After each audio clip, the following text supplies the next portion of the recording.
Okay. I hope I could be heard. I am using my phone, which I wish I could use my iPad, because I can get more without doing a horizontal. And I didn't do the horizontal this time because in case somebody want to come up while I'm talking, y'all can be added on, and we can talk together. Okay, because that was requested of me last time I did this. So today I'm gonna just be so I'm gonna be talking, and I may go live later, but I may if Sharon go live and he have a good topic, I may go over there. I'm not sure, right? Um, I woke up this morning and realized it's my son's birthday. But anyway, we're gonna talk about some wine, and then we're gonna talk about. I'm gonna ramble a little bit. We're gonna talk about this wine. Okay. I'm cooking dinner. I'm cooking dinner. Um, as y'all see, I'm using my this is a pressure cooker. This is the original, authentic, as far as I know, this is that old time pressure cooker. Now, I'm quite sure there's a pressure cooker that's even older than this style. Okay. There's even a pressure cooker older than this. But what I'm going to say is that um, this is that thing. It's not totally locked. I'm not sure if y'all could tell. I don't have it fully locked, but it's locked enough. And if y'all see, there's steam coming from that end over there, right? It's kind of locked in place. I could change the steam coming from a different area if I want. And if I want to lock it in place, I would just simply kind of push this more together and it'll lock. Okay, but I don't have it locked. It don't need to be locked. Anyway, we're gonna talk first. We're gonna talk about the wine, and then I'm gonna get into some juicy, you know, the generation that knows it all but don't know much or nothing. Yeah, I'll tell y'all what happened. Okay, that's in the sewing area. And I'm gonna tell you, it always happened to be. I don't even want to say it. I don't even want to say that it always happened to be one of us. It always happened to be one of us. And I'm talking about when it's one of us, baby, they could get real ignorant and they could get real nasty. You know what I mean? They could get real, like they be like, I'm not gonna say no name. So listen, I just want y'all to know I'm not messy. Like I'm responding to something that they said on one of the streams. And the only reason I put a name in the title is because I'm gonna do it under my other channel. You understand? I'm gonna do it under my other channel, under the sewing channel. And since I'm talking about wine, mostly in this stream, I'm not gonna do it over here. But I am gonna talk about it a little bit over here, That way, by the time I go to my other channel and really talk about it, I'm a show and prove. You know what I mean? When I say show and prove, I'm gonna show her. I'm gonna show her a little bit of information. I'm gonna show her what the skills of somebody who really know what they're talking about, really know what they're doing. You understand what I'm saying? But anyway, let's get to this wine, baby. Let me move this onion out the way. I cut up a half an onion and I only put a half of onion in this pot. So I'm gonna store this um in a Ziploc bag. In a little small Ziploc bag for use at another time. I use this spoon to add some garlic, and I am making pinto beans, okay? For dinner tonight's pinto beans. Now, let me just say this. I woke up today and I realized that it's my son's birthday, and I forgot. And I'm kind of a little embarrassed about that, right? Because I woke up and he should have been gone. And the only reason I woke up is because I heard the door open. It says front door open. And I looked at the screen and I saw it was him coming in. I looked at the time. I was like, first of all, he didn't tell me he was leaving. And secondly, why is he coming back? Because Leaky was in his room sleeping. So I did I go? I think I had checked on Leaky already. Yes. I went to go check on Leaky already. He was still sleeping, which was shocking to me because, like I said, his dad didn't even tell me he was leaving, but that's okay, right? He was sleeping. I was sleeping. Anyway, so when the alarm goes in, it just says door open, front door open, and I look, I see it's him. So I pop up. He walks by because my door is open because Leaky's in his room, and I want to make sure that I can hear him if he says something, if he cries out or anything. And so when he passed by, I say, "Hey, what you doing here?" He's like, "What you mean?" Like, "What you doing here? Aren't you supposed to be at work? You got to work in this house, baby. You got to go to work, baby. You look. The only people who don't go to work in this house is gonna be somebody under the age of, 15, and me. That's it. That's it. If you, me, and anybody under the age of working age, whatever the working age is, and me. Okay. If you live in this house, you got to have a job. Okay, Licky Leak even got him a little job. Okay, he just got to be a good boy. That's it. Anyway, so he says, "Oh, I called out for my birthday." No, no, that's not what he said. At first, he said it's the 8th. I said, "And what that mean? What it being the 8th mean?" And he says, "It's my birthday." I instantly got quiet. I was like, "Oh snap! I forgot." I said, "Happy birthday, baby." Oh, so now look, all day I've been up and thinking, okay, what I gotta do? Like, I'm gonna make him something, and then my grandson's birthday. Look, my grandson's birthday is a couple of days after his daddy's birthday, and I have nothing for neither one of them. So now I done came down here, messed up the whole sewing area, looking for fabric, like trying to figure out what I can make them. I'm like, okay, his dad, I'll maybe get him something. I know what to get him actually, but I ain't got the money right now. To be honest, I don't feel like going into no little credit card debt to get nothing right in this moment. Okay, if I can't get the sewing machine I want, then I'm not getting him. I'm not getting. Look, I got all this fabric. But anyway, long story short is I got to figure out what to get my grandson. Now I know I think the plan was they was we were supposed to be going to like either Hershey Park or um what's that other one, y'all? It's like Sesame Street has like some type of theme park right here in PA right there, right? And I think but he didn't lock down and tell me the plans as normal. That's what he does to me. Last year I made t-shirts and everything. Look, I think that's him now. Okay, where's Claire? Oh, okay. Okay. Whatever. Okay, I'll talk to you when we get back. Okay. He up there? He good? Huh? Probably in his bathroom right here. Maybe I don't even know. Hey, hey, TM, KC, how you doing? Make him a cake, girl. I don't even know what he would like. Like we can think of all the ideas little boys like, and he won't even like. I don't like. Leak is a little different. Okay. Look, I done made him. I remember when I made him um some ears for his birthday. That was last year. No, that wasn't even for his birthday. That was for his sister's birthday. I made no, no. Whose birthday was that? I think it was her birthday.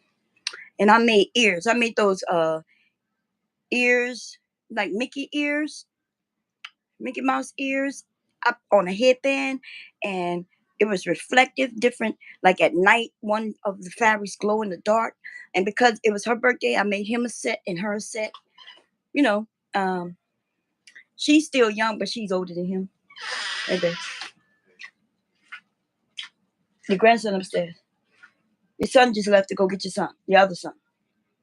Okay. Just keep you in the loop. Okay. Anyway, check it out. Um, so I'm trying to figure out what to make because they like even his daddy is kind of picky too. His daddy picky, legally picky. But man, because his daddy picky, that's why legally picky. Legally picky because his daddy picky. Okay. I made things for legally, and his daddy'd be like, last year I made his birthday shirt. I think some of y'all may have remember. It was Cars theme was his birthday party, and I made him and his sister. And it was so last minute because I found out last minute, but really it was enough time for me to make it. So I can't blame that. And it wasn't even him. It was the mother is the one who informs me of things. So she'll keep me in the loop if I call her and say, "Hey, what's going on?" My son though, he don't keep me in the loop of nothing. You would think I should know. You know what I'm saying? Since I'm the one, I deal with him a lot. I deal with my grandson just as much as they deal with him, right? And you would think my son would keep me in the loop, but he don't. Now, if I call his mother, she's real good with keeping me in the loop. Like she's wonderful, y'all. She's wonderful. Anyway, I just don't be calling her. I don't feel like like my son should keep me in the loop. It's not like my son don't live here. We live in the same house. But anyway, so that's my fault that I forgot his birthday. I've never done that before, neither. I've never actually forgot his birthday. You remember his birthday this morning, baby? You ain't remind me, man. It's my first. In all of his, how old he turned? 28? 28, yeah. He turned 28. In 28 years, I have never missed none of that birthday. Like I've always known, like I woke up knowing. And this, it must be menopause. I'm going to blame it on that. Now, he don't have no favorite, Leaky Leak don't have no favorite cartoons, except, what's the name of that thing he up there singing? Um, I be watching you, whatever. He up there singing it right now. He be having me singing that with him and playing out that for hours. What it's called, like when they don't know who did it. Um, he got that from his dad. I'll figure it out though. I already have some fabric out. I think I'm gonna make him and his dad matching like shirt or something. Girl, I don't even know to be honest. I don't even know. If I bake a cake, they're not gonna eat it. No, he's not into Blue's Clues. He not into none of that. He not into Mickey Mouse anymore. He did Mickey Mouse Playhouse for a little bit, like when he was around that between 1 and 2 age. He don't even want to look at Disney no more. Not here anyway. Now, from my understanding, when he was mom, she could get him to look at all kinds of things. Now, maybe if I contact her, she may know. Honestly, she would, because she did a Cars birthday party for him last year, and he knew all the cars. But with us, I cannot get my grandson to look at a movie with me on Disney, and he's the only reason I have Disney Channel, that Disney Plus stuff.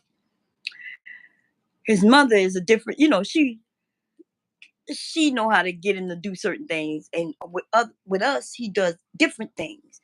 So it's like Leaky Leak has 2, 3, 4, 5 personalities depending on who he with at the time. Girl, he is a little slick one. Girl, he was on a game today, and he was talking to his sister and I think maybe one of his little cousins. I didn't even know you could do that. Man, I need to know that because I got to make sure no adults in that game could talk to him. I don't even know how that happened. I'm gonna have to call it because I asked my son. I say, "Hey, I think he and that talking to his sister in the game," and he said, "Nah." I said, "No, I think so." I said, "I think he." I said, "So fine. We need to find out if they talking in the game, and if they are, is it like can anybody else talk to them? Because we don't want no adults talking to my grandson. I had to fly out over across this world to murder somebody. You know what I mean? I don't want to do that. So we're going to find out what's going on. It's crazy, man. Oh, okay. I'm a hit her up and ask her because I'm she's very protective of him, just like we are, but she know more. She knows more, and maybe my son may know just as much as she don't, but I don't, right? And that's okay because I'm just the grandmother. I'm just the grandmother. That's all I am, is the grandmother, y'all. That's it. Okay, but I'm worried too. I just want to make sure. Anyway, let's get to this wine. I'm gonna figure it out. I came down and I put dinner on, and I was gonna make a cake. Like I was gonna make a cake from scratch, and Then I told my son, hey, I'm gonna make you a cake. Nah, he be like, for what? Soon as he said for what, I was like, okay, but damn. Look, if he asks me for what and it's his birthday, he's kind of telling me he don't want no cake. And they are hitting the gym, and they, my sons at they tight, but they on this health kick, which they've been on since forever, right? They're not big boys or anything, okay? But they on the health kick, ain't nothing I can do about it, and I ain't got nothing to say about it. So cake is out. Look, I got all the flour, I got everything I need to make a cake. And guess what? Not for Leaky Leak though. I think I'm gonna make him cupcakes. His birthday is on the 12th. So today's the 8th. 19, 11, 12. Yeah. So today is the 8th. That's his daddy's birthday. His birthday on the 12th. And whew, hey babe, when the 12th is? That Sunday? Monday. So I wonder if they celebrating his birthday this weekend instead of like on that day. And I don't know, I should know. You think I would know, y'all? Oh, last year. So what happened last year? The mom, um, she was like, "Yeah, can you make some shirts?" She did hit me up early enough, and y'all, my printer. I think y'all remember I was designing it and everything. I was like, "Yeah." And then what happened? So the design that she chose isn't one that I could use vinyl of. So that meant sublimation, right? And my sublimation, what would happen? Oh, the shirts that she got me, that she bought, doesn't take sublimation ink. So I was like, okay, well, there's a better way, another way I could do it, right? There's many ways to make shirts, y'all. And I know I have equipment to do all of them. So that means the design had too many colors for me to do it vinyl. Because of all the colors in the design, that means it was sublimation. But the shirt she bought me was 100% cotton, which meant I can't do sublimation. So that meant I had to do the old fashioned way, where you buy those sheets, you print it, and then you iron on. It's basically like sublimation, right? It is basically sublimation, except this is a little different. Sublimation is a little better. Um, but my printer died, y'all. I could show y'all that printer. We still got that printer sitting up because it's an expensive printer. Expensive. And for that thing to do what it's doing, and it started doing it. I was over all day, all night. I think some of y'all may remember, like I was up and I was trying to get it to print. And then so I had hubby on the day of his party to go to Walmart and get that printer. Get me a printer. And they only had one. It was cheap, but it was a Canon, which, ooh Lord. I just remembered that I bought that thing over there. That thing ran out of ink in no time. It's over there just as worthless as it want to be. Because Canon, you buy the cartridge, and all one cartridge is all the colors. So let's say the black runs out. Now you can't even you still got red and yellow and blue in there, but the black ran out. So it's like useless. That's why they can't print them things ain't worth nothing. But it was a cheap printer, okay? Um It's cheap, y'all. I told him to buy it. I said, go buy this. We're gonna use it, we're gonna give it back. We're gonna hubby is against that. I was like, look, we're gonna bring that thing back. Because I told him it's not even worth the $20 that printer cost. To be honest, you could get that printer for free. In fact, most printers today is free, y'all. If you contact whoever you want to get the printer from, they give you the printer for free. Do not buy a printer. Um, No, what you do is they got the options where you get these ink, right? You pay a certain monthly price every month for your ink. They'll give you the printer for free. And that's even the expensive printer that gonna cost you a few $100s. Um, that's free too, with the certain subscription every month for the ink. Okay. I think if I wanted that, the one that I want, because it's big enough. it prints double-sided, like, that's the type of print I have. I have one that prints large. Now, I do have another printer over there. It is a sublimation print. It's a different printer altogether, okay? Um, I can't use it for just anything. That's a sublimation printer. But anyway, what I was saying, oh, so I was up all night figuring it out, and at the last minute before he walked out the door, I pressed those shirts, and he walked out with them. And remember, I didn't even go to the birthday party. I was so sleepy. Everybody went. I think everybody went. Even the grandmother went. The great grandmother. I'm the grandmother. The great grandmother. Um, I think. Did your mom go? Yeah. Even my husband's mom went. Everybody went, but me. Ain't that something? And so, because I was up all night, yeah, trying to get those shirts done. And it was supposed to be shirts for the mom, the dad, the sister, and the brother. And I think he only walked out here with two because he wouldn't even wait for me to press up his, which really, some of y'all watched me design them. Like it said, mom, it was different cars. Um, man, that's crazy. Anyway, so if they tell me what is needed this year, I will make sure it's right. But we only got like 4 days. I need to know like right now, in this minute. Like call me right now and be like, hey, you can make up some shirts. I could do it. In fact, I don't even think I'm gonna let him ask me. I think I'm gonna just make some shirts. Okay, I think I'm gonna just make some shirts, and it may not be a theme. It'll have their names on it. I could do that. I don't even have to get their permission. I don't need to know no theme. I'll just be like, "Happy birthday, boy," with his name on it. Uh, Birthday boy's dad with his name on it. Birthday boy's mom with her name on it. Birthday boy's sister with her name on it. You know what I mean? I could do that. I think that'll work. Okay. Ooh, they can if his peeps can. Oh man, I'm gonna hit her up. Cause, anyway, what I was saying. Uh, I think that's what I'm gonna do. That's gonna be my contribution to the birthday. Oh, somebody calling somebody. That's not me, is it? That's you, babe? Oh, okay, that's it. Yeah, that's your watch. Okay, man. So let's get to it, y'all. Let's talk about this wine. Let me get this wine.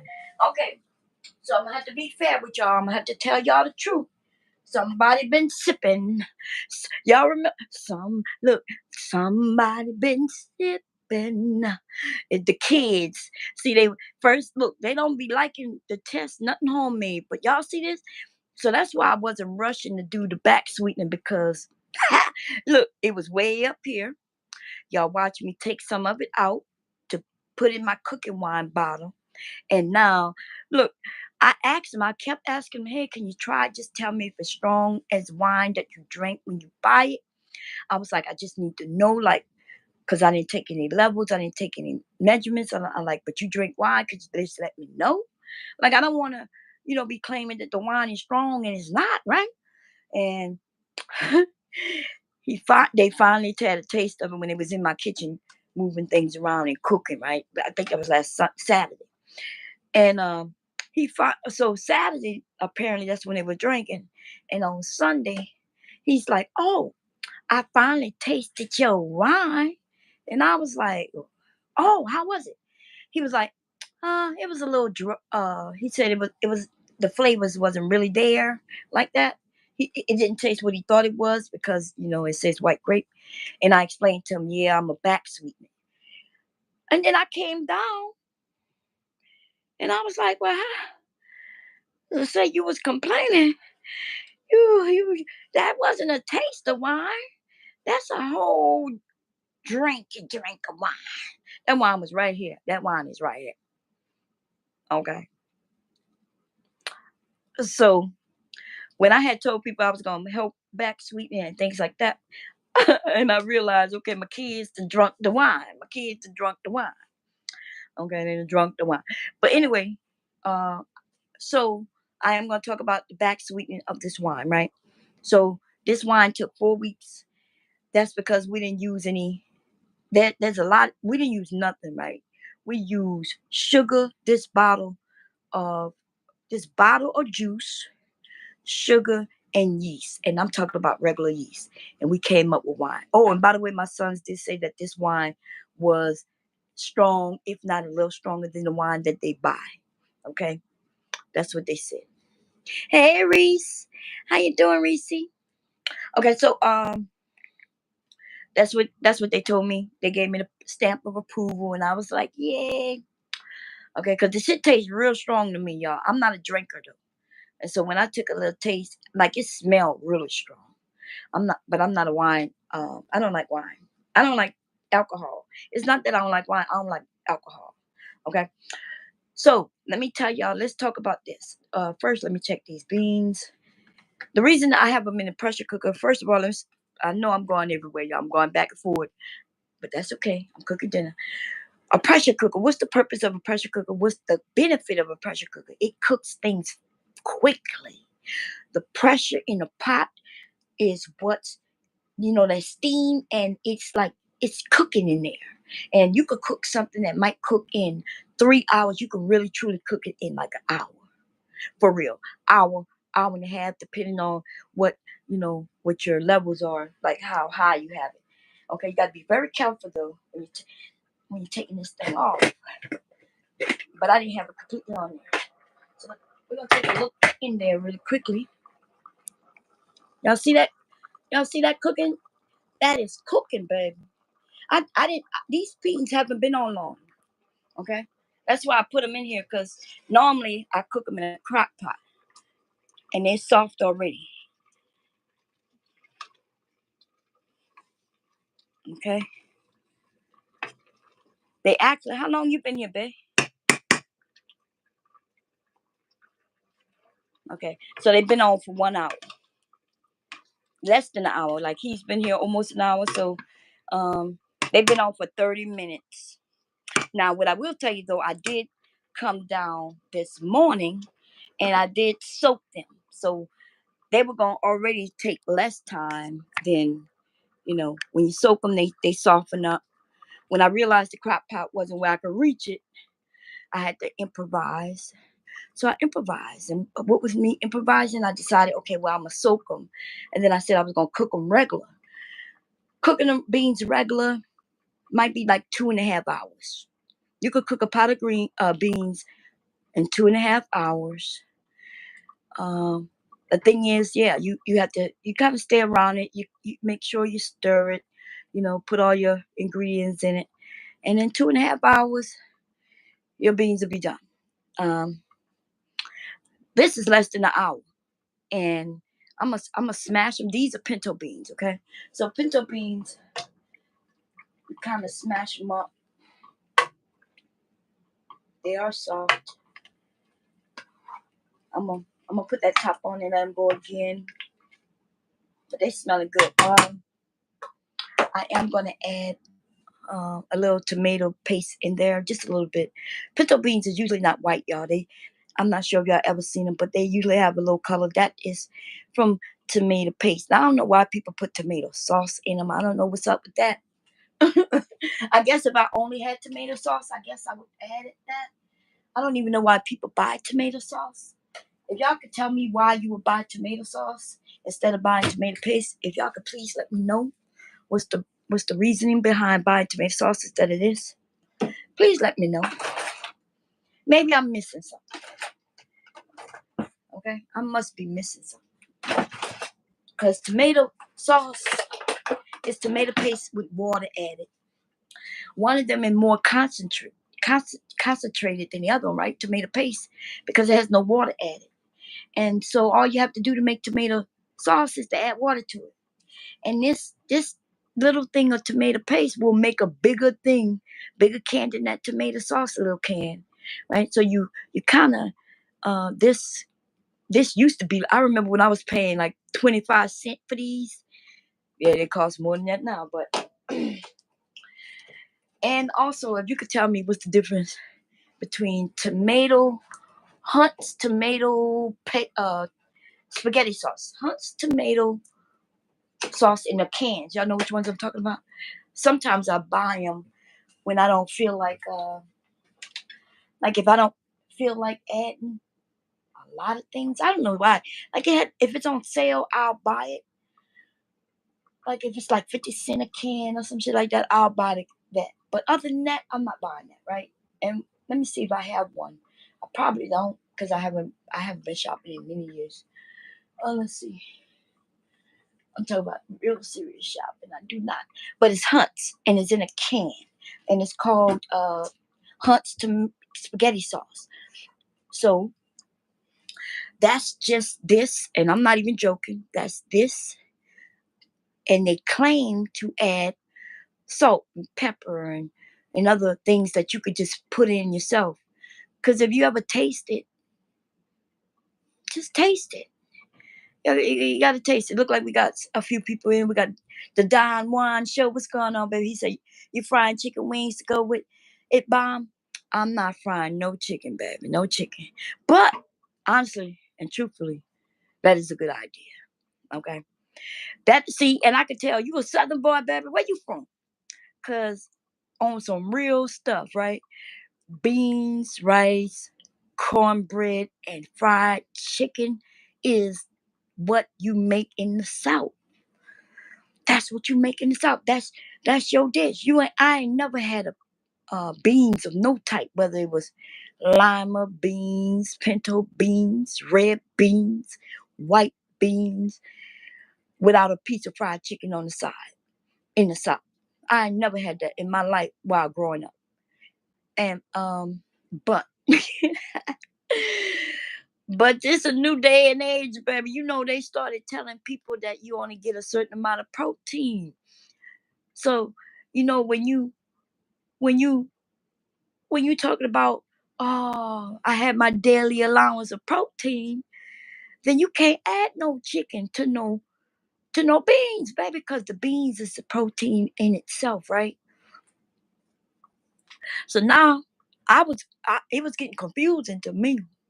Like, I would make macaroni and cheese with my rice and gravy, and I started to learn. I had to learn it. Oh, well, I'm wondering why you're not eating the rice and gravy and the macaroni and cheese. Oh, because that's two starches. What you mean two starches? What you talking about? Well, the macaroni is starch. Okay. Oh, and the rice is a starch. Okay. Now you can't have two starches. I know you couldn't have two starches. We ain't care about none of that. Whether you can have two starches or not, right? Macaroni and cheese go with lots of things, and I didn't know because you added rice, you can't have it. So, but I learned that apparently you from North Carolina. Yeah, you know what you talk about, baby. You know what though? I should take some chicken out, cause you know what? You done got me feeding for some fried chicken. That's something else. Let me look and see. Ah, oh no, look, you ain't even right for that. The Don Juan show. You ain't right, baby. We might have to go see who got a special on some chicken, cause a little bit beans and rice and a piece of fried chicken on the side. That's a good meal right there. Make some cornbread. I ain't making no hot water cornbread neither. I tried that hot water. Now my grandmother used to make the hot water cornbread. I ain't gonna lie, and I ain't like it. I can't even lie to you. So when people was bragging about, oh, they gonna make them some hot water cornbread, I'm like, you gonna make you some hot water cornbread? So I had never made hot water cornbread. So I called. I think it wasn't my mom. I think I called her, but she was at work. So I ended up talking to one of my aunts. Um, and this was like a few years back. This had to been like, probably 8 years ago, right? I called one of my aunts and I asked her, hey, how you make the hot water cornbread like grandma used to make? And I asked her though, is there a different recipe than the one she used? And it was like, nah. And she explained to me why they made hot water cornbread, right? Hot water cornbread is one of those things you made because you didn't have an oven, and you didn't have there was things you didn't have in order to make that cornbread. Like you could make cornbread on top of the stove. My mom showed me how to do that. And that's because our oven was broken. And she was like, "Oh, you can make a cake on top of the stove. You can make cornbread on top of the stove." Um, but they was talking about how the hot water cornbread was made because they didn't have a stove, and they possibly didn't even have a way to cook on top. So they used the hot water and the heat in order to make that cornbread. Like, and so that's why she asked me, like, why you want to make it like that? I said, well, people bragging about hot water cornbread. So I said, I remember not liking it when I was a kid, but let me try. I said, I'm gonna try it. So she gave me a little recipe, and I didn't like it even when I made it. When I made it, I was like, I don't think I even put it on my channel when I made it. Like I cannot make something that tastes bad and then share it and tell people to make that. That shit is nasty. It really is nasty. First of all, it's gritty. Because corn, you gotta understand corn. You must have to get a certain kind of corn meal, right? Because cornmeal comes in different fineness, but depending on the brand and things like that, cornbread is gritty, y'all. Let me show y'all.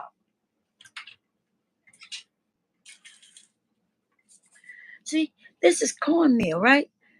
Cornmeal is gritty. It's gritty. And so when you make cornbread with water, you kind of making like a patty. It's patty, and yeah, you'll eat it. It'll be like a piece of bread, but it is not like cornbread though, right? It's not like like the cornbread in the way that we know cornbread. Cornbread in the sense that we know it is like cake, right? It's made with flour and cornmeal, and it's more flour than cornmeal in cornbread. In case y'all didn't know that, okay? Or actually, it's really equal parts, but cornmeal is so gritty and the grains are larger. It just seems like to me when I mix it up in the flour, I can't really see it. We can make this up there jumping around. You said we have rice and gravy, mac and cheese, and fried corn, no veggies. See, you do it like that too. Now we do veggies, but our veggies are usually cooked like a meal. You know what I mean? Like green beans. If I do green beans, our green beans gonna have meat in it, just like these beans. Our green beans gonna have arch potatoes, which is I'm calling arch potatoes. That's my dad used to call them, but potatoes. Okay, potatoes. I don't know why my dad called them arch potato, baby. That's what my dad called them, arch potato. Maybe that's a type of potato, but that's what he called them. I'm about to look that up. I say arch potato all the time. That's what my dad called them. But I've never, I don't even know why. Like, make that must, I'm gonna look. I'm about to see. Your girl better, the girl, you better enterprise. How you doing? Well, you know we have veggies, okay? Oh, Dr. G, girl, what you doing? What you doing, girl? How you been? Our veggies, like y'all know we call them snap beans, but here I hear people call them green beans. So I started calling them green beans because, like, when I go buy them in a can, they call green beans. But where I'm from, we ain't buy them in the cans. I didn't even know they came in a can until I moved, got married, well, actually, yeah, until I got married. When I got married, moved up north, I can't even find no snap beans nowhere, no stores. Now, I could go to the farmer's market. I seen some snap beans at the farmer's market, depending on what type of year. But down south, they snap beans everywhere, baby, all the time. I could go to Walmart and get some snap beans. They right there, baby. They right there. They right there. They they by the corn on the cob. They over there with the tomatoes. You know what I'm saying? They over there with the potato. You know where the that's where they at. Where the lettuce and the apples. That's where you gonna find you some snap beans. But here and up here, I ain't seen no snap beans. Okay, I don't know where they hiding at. So, so now through all these years, you hear me calling them green beans, but they snap beans. And really, when my grandmother was living, and even when my dad, like we would go in the garden and just get them. So they called snap beans because we would snap them. Like we would literally be on the porch. My grandma just snapping while she talking. She'd be talking about any and everything, baby. She puffing on her cigarette and snapping them beans. And then when we got old enough, they sitting in our lap and we pinching the tips off and click, click, and then pat. It's 3 snaps per bean. Okay, 3 snaps per bean. Isn't that right, T? Well, you know about it, baby. Them it's 3 snaps. This end, that end, and down the middle. Click. That's how you do them snap beans, baby. And what's going on, T Will? How you doing, my brother? Anyway, well, these beans smell good. So it doesn't take long to cook beans, okay? It doesn't take long. So we're gonna get back to this wine though. I just wanted to stir this up. I'm gonna put a little bit. I did open um so why am I adding tomato paste? Well, tomato paste is not because of the color. That's not why you add it. You add it for to thicken it a little bit, right? When we eat beans, it does go on rice. I'm from New Orleans, and we eat beans and rice, baby. We eat beans and rice.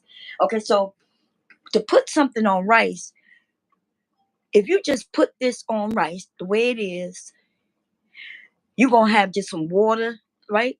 It'll be flavorful, but it will be clear, and it'll just gonna go right down to the bottom, and you have beans on top. I've seen people do that. That's why a lot of people don't eat beans and rice, because you thinking, why would I eat this? Like, this is, yeah, that's because whoever made them beans and rice didn't know what they were doing, baby. They didn't know what they were doing. They don't understand that liquid. Let me show you. See this liquid? That's gold. Let me show you that. When I say gold, I'm talking about taste wise. See that liquid? It's not thick because you see, it's like water. It's too watery right now. That's why you with these kind of beans, you can smash them and make it a little. Some people smash them. I really don't really smash my beans, to be honest.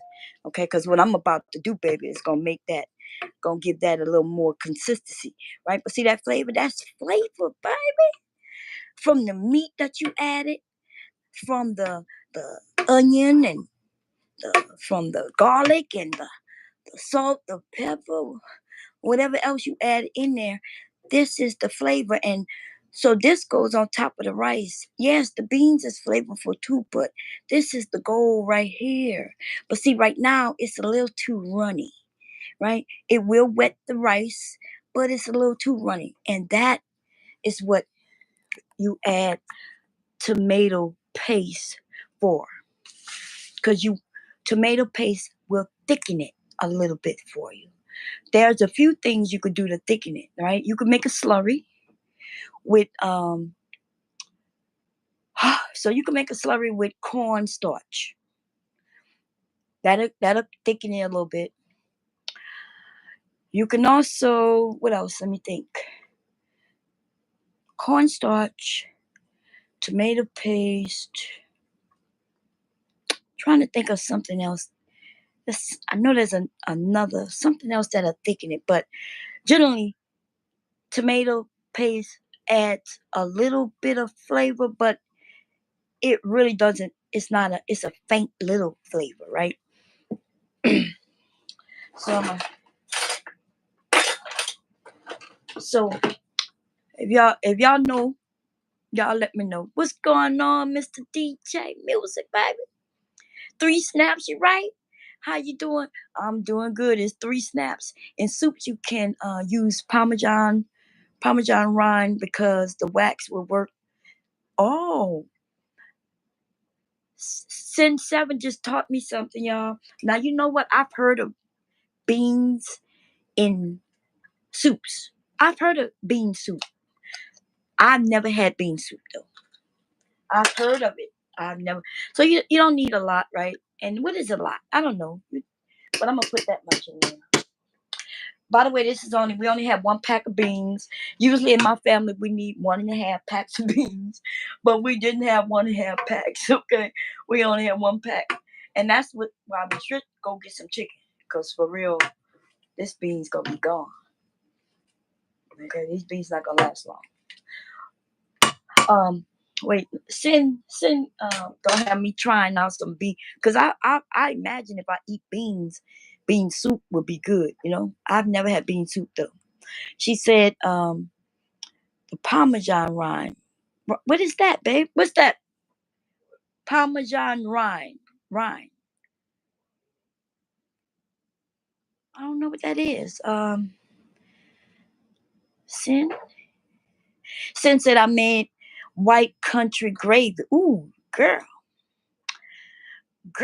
She made her some white country gravy this morning. Took me to now to get it right. Girl. What you use? Cream? What because there's different ways to make it, but you could use cream to make that white country gravy. Um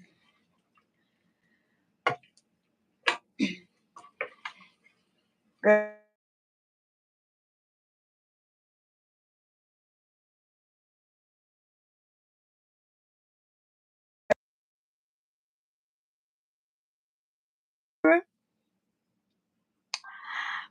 my mom grew up eating pinto beans 5 days a week. You 15 bean soup is good depending on who cooking it. 15 beans, god damn. Look, it's not. I may try 15 bean soup so I can try more beans than I may have never. Like there's a lot of beans that I haven't tried. Like I think they're called lentils. No, I thought that was a type. Isn't beans a lentil, right? Right, babe? What's lentil? Isn't that the beans? But I seen something called lentils and it was like little green beans. So what's that? That's called lentil stew? Oh, so but why is that bean called lentil? Oh, okay. Yeah, I thought lentil was a bean, like the beans. That's what they call. But I did see a little bag said lentils on it, and they were green. They were like little green. I've never not that I know of. I definitely did never cook them. I don't remember ever seeing them in my house. Growing up, and so you know how it is, y'all. We cook what we know, right? We kind of cook what we know, and so I don't know much about it. She said I had to go to the channel so y'all know who it is. Oh, it's okay, girl. You could have stayed in your name, girl. We gonna follow you, girl. Unless you hiding. You trying to hide from us? She said, Bomb Squad, do not follow me to the all girls side over there because we doing things on a professional level. And I was like, yeah, girl. um, um, Sensei, my grandma made the best gravy. What it is it about the grandmothers, man? The grandmothers used to just do the best cooking. I think it had something to do with time. Like they had the time. Like my mother was working, dad was working, um, or my mom was at school. Most of the time, my mom was at school. My mom really didn't start working until until I grew up. But the times in which I spent with my grandmother, that I remember doing that, these particular ages where I remember when I think about home cooking. But my mom and dad home cooked, y'all, all my life. So I don't know what it is about me going back all the way to the grandmother. I don't know what it is. I think it had to do with certain age ranges in which you remember certain things. You know what I mean? But like I think I told y'all, we didn't eat out. I didn't like I, by the time I was a young woman, I could count on my hands how many times I ever gone like to Burger King or McDonald's. And man, shit, I ain't know nothing about no Asian food, like no Chinese food. I ain't know nothing about that. Not at no, I ain't never seen. I ain't, baby. Every day there was a home cooked meal, But for some reason, like my mom and dad cooked every day. Me growing up through my teenage years, and they cooked every day, every day, every day. Um, but for some reason, when I think about me cooking certain things, I always go back to my grandmother. I don't even know what it is. My grandmother was a very good cook, but so was my dad, and so was my mom. Now my dad cooked better than my mom. My grandmother cooked better than my dad. Everybody on my dad's side of the family are cooks. Like I was thinking about going home for November, either either November. I really want to go in November because, that's my birthday month, and also that's like Battle of the Bands, and also, but I want to go down there to talk to one of my aunts and one of my uncles and sit there and have them just go through some meals with me. That's my grandmother's, children, and so they are good cooks. The men outcook the women, but the women are fire cooks themselves. One of my aunts, I can't understand a word she say, y'all. I mean, if I brought y'all to my aunt's house and she cooked, you gonna be in love with her. But you gonna look at me like I'm crazy. Cause she gonna be talking to you. And you ain't gonna know what she's saying.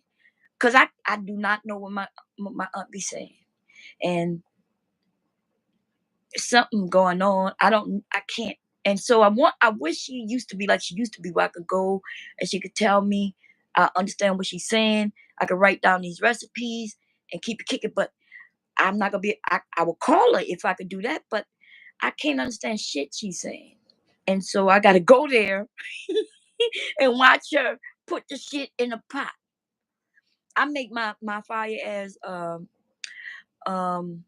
jambalaya because of her. Okay, she my auntie, when she make her jambalaya, she using whole chicken.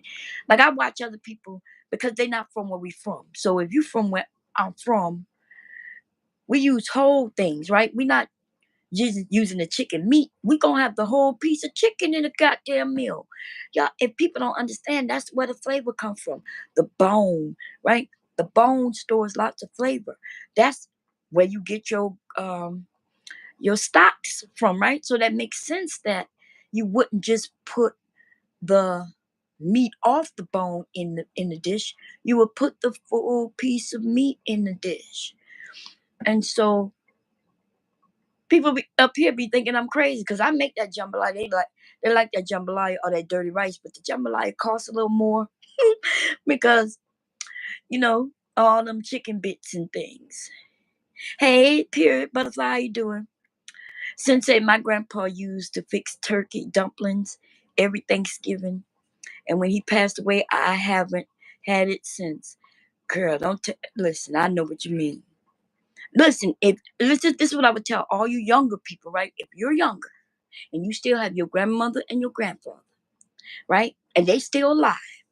Trust what I'm telling you now. Trust me. Do not end up being like I am right now. Do not let those, if they were good at anything, whether it was cooking, sewing, whether it was anything that they was good at, anything, even if their sense of humor was like one of a kind, whatever, do not let that go. Go in and sit with them and learn. Even look, you may not take to it, right? You may not feel like it's something you interested in, but one of your kids, your grandkids, might end up falling into that, and then you'll be like, oh, here go. You had a grandmother or a grandfather, and they was good at this, and here go some of their recipes, or here go some of their jokes, or here go some of their, this is what they taught me about this, that, or that. You know, uh, they showed me how to make this with this, and because, whoo, I wish I had my grandmother, like, you know what I mean, just so I could watch her. Watch what she would make. My grandmother would make things so quick. It would be so finger looking. When you eat things and you licking your fingers, y'all know what I'm talking about. That don't happen too often. When you eating something, I don't never hardly lick my fingers on some shit that I bought. When you When you want to just lick your fingers, you be like, ooh. You ever had some red beans and rice? And when you done ate all the red beans and rice, you want to lick the gravy off the plate a little bit. Man, that's the family I come from. That's the type of family I come from. And I don't cook nothing like that, y'all. I don't cook nothing like I have. I I don't have none. I don't do not cook nowhere near like they do. Okay, I got the basics. I can make something taste good, most definitely. But that finger licking, that plate licking, that plate licking meals. Um, Pierce said, all my grandparents are passed away, but my grandmother on my dad's side sold blankets from any price, piece of scrap materials. She wasted nothing, and the best cook. I know that's right, Pierre. Wasted nothing. I'm watching these younger people do blankets and stuff, right? I'm not really into blanket making, and it's not that I can't make it. I'm not how should I say it? I don't have the like when I want to make something, y'all, I want to make it quick. It's enough that it take me hours and hours to make a purse or bag, right? It could take you 2 hours to make a shirt, okay, I could deal with that. But you know them blankets you talking about, Pierre? Girl, it could take months it could take months for real. And so I don't have the patience. But I can make the squares. I mean, if you sew, you sew, right? Once you learn how to sew and you figure how to sew, you understand seam allowances, you understand how to put fabrics together. Once you do that, you got it. You don't even have to know how to do fancy sewing to sew a blanket. Um, well, I'm just saying, I'm not saying that you can't have fancy sewing, but I'm just saying you don't have to, right? Because let me tell you, but what I will tell you is that it takes a lot of patience and really to get the designs that our grandparents back in the day did. Man, like today, we use computers. Today we today we use patterns that people may buy and sell us or give us. Back then, Pierre, like your grandmother coming up with these designs was something they sat there and had to figure out themselves. So even I dread I when I look at people's work, I be thinking, wow, because I understand how much work and detail it took. You understand what I'm saying? It takes a lot. It takes the patience, the detail. Now, the detailing isn't so important today. Like I said, people give patterns. And if people give me a pattern and say, okay, put this with this, you know what I mean? It's a little easier. But back in the day, they didn't have that. Back in the day, they didn't have no patterns that they were buying. People had no money to do that. Did my thing freeze up? Why is it still on the beans? Am I here? Can y'all hear me? I don't know what's going on with this thing. Hold up, y'all. What is going on? Because I still see, what y'all see? I still see my pot even though I moved it. Give me a second. Okay, there we go. It may have been my phone. Can y'all hear me? So, Pierre, girl, yeah. Back then, people didn't have no money. Like you said, every scrap of fabric, if pants or any shirt got too small for anybody to wear in the family, uh, then they would take that and make that into blankets. They would make socks. Y'all, I don't think they understand back in the day. First of all, for Christmas, that's why they got Christmas stockings. People got socks and underwear for Christmas. Today, people getting toys and shit. Back then, all year long, if you got a hole in your socks, somebody mended that up. You know what I'm saying? People, we are spoiled. We are in a country filled with, all of us are spoiled. We are spoiled. You get a hole in your underwear, somebody was mending that shit up. Okay, It wasn't like you could just go to the store and buy a pair of underwear anyway. And now, I've been thinking, of offering a little more of my sewing, because we're so used to just going and buying anything that will go over our head and fit on our bodies.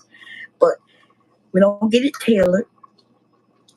It's not meant for our bodies, and we put it on anyway, which is good. Nothing wrong with it. I mean, we're used to it. Anyway, Sin said her grandmother made all her clothes, made all her mom's clothes as a child. Yeah, that's how you had to do it back then. But it depends on, I don't know, it depends on age range. But if you're talking like my grandmother, my mother's mother, there was no stores. You ain't have Sears just around the block. And if you did have the Sears, it wasn't affordable where you go in and buy everybody clothes. You know what I mean? Like, you wasn't buying everybody clothes. Man, that's where we get that. Go take off your school clothes. Go take off your school clothes. Wait a minute, y'all. I'm gonna show y'all this. I'm gonna show y'all what happened since I put that tomato paste in there. Because y'all saw I didn't do nothing extra. I put that tomato paste in there, and look, it's thickened. Look at it. Look at that. Y'all see the difference now? Everything to thicken up the whole beans. See that? It looked like less. It looked like it's less liquid because the liquid got thicker.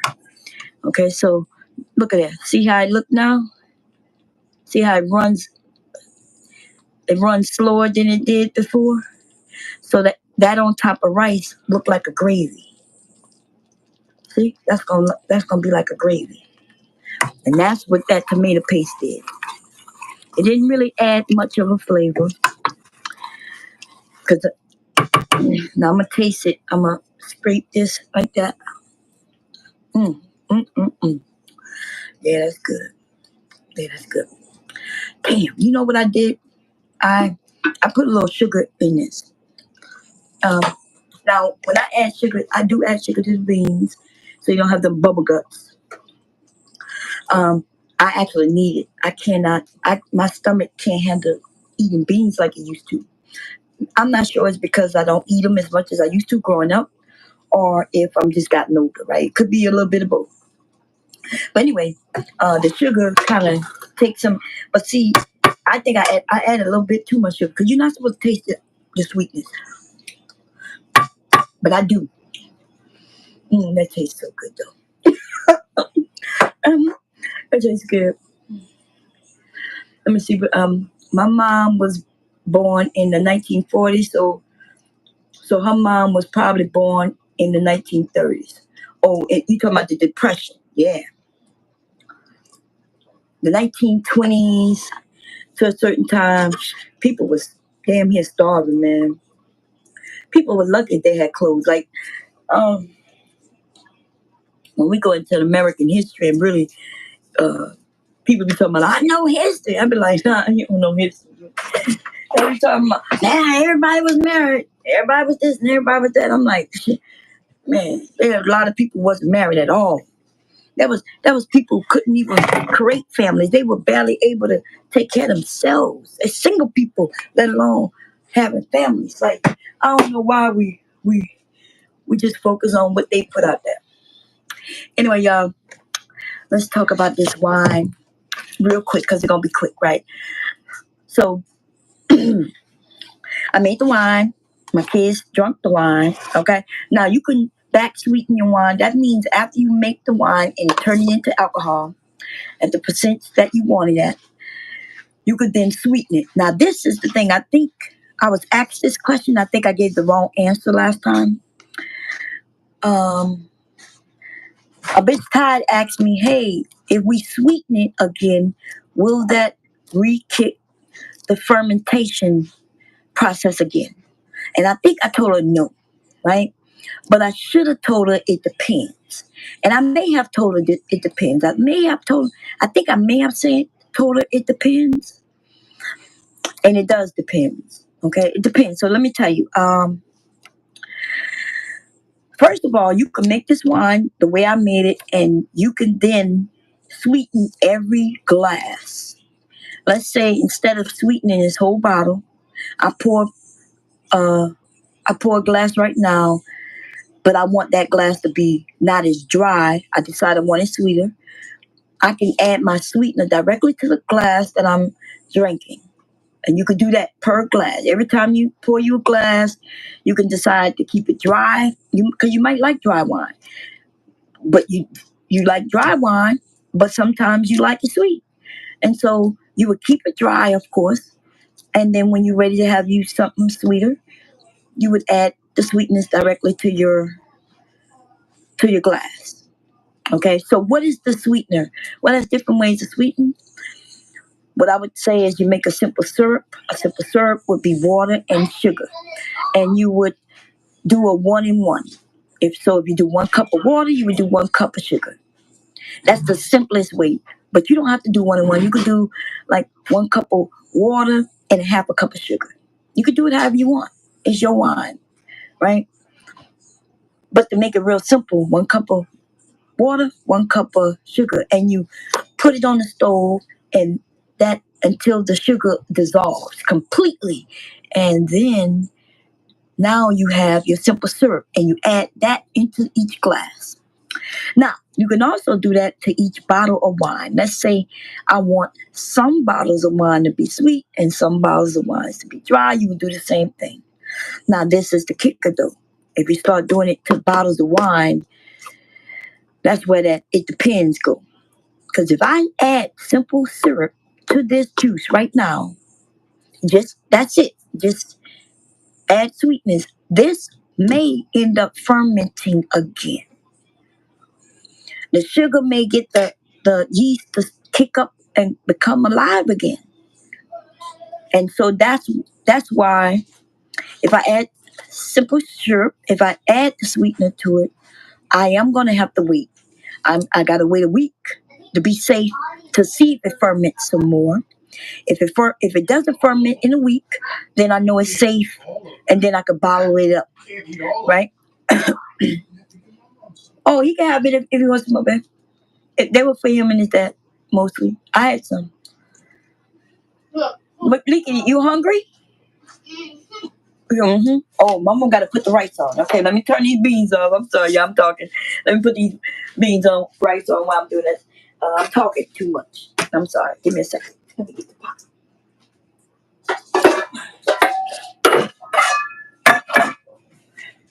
Hey, babe, you could come get the rice down for me, please.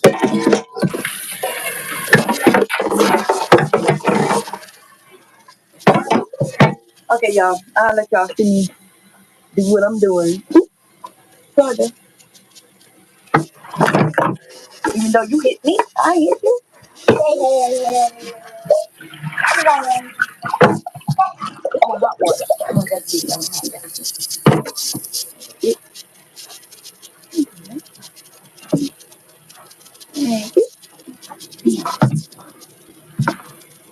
Okay, y'all. So we keep our rice in this big thing.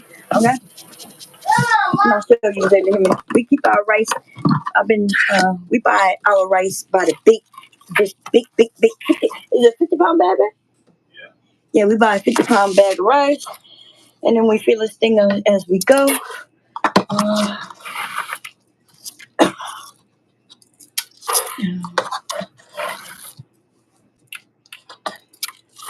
3, 4. I'm gonna do 5 just in case. I don't think we have enough rice for 5, to be honest. I mean, beans for 5. But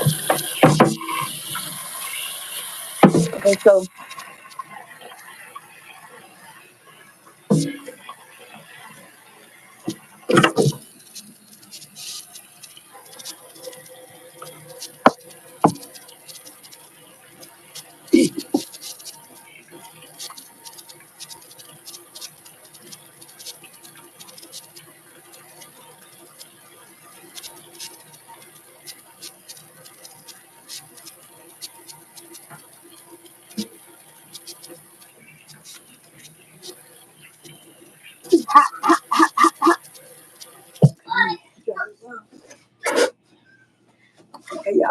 wash my hands because I'm about to use my hands in this rice real quick. Okay, we're gonna wash this rice. And so I think the last thing I touched was maybe, I'm not sure, but it don't matter. I touched something, right? So,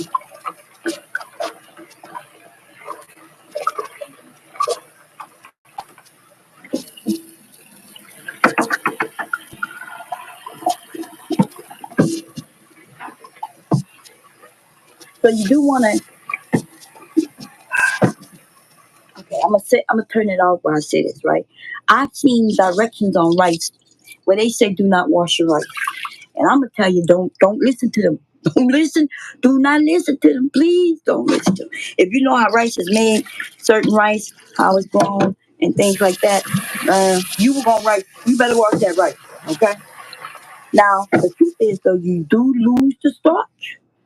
The value that they claim is in the starch value that's in the rice, you do lose it because that's what we rinse it on. Okay? So that's why I be telling people, look, you talk about it's too much starch. I'm like, shit, I wash that starch off, baby. I don't wash that starch off. Yeah, you talking about that.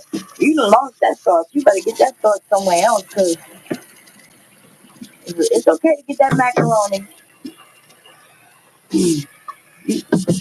Because I don't want that off. Or whatever else they may have added in order to claim that it has some nutritional value. Like on the rice, I never heard no rice have a nutritional value. What I heard is that it's to fill you up. That might be why black people use rice a lot in the South. It's to fill you up. You can eat a lot of rice.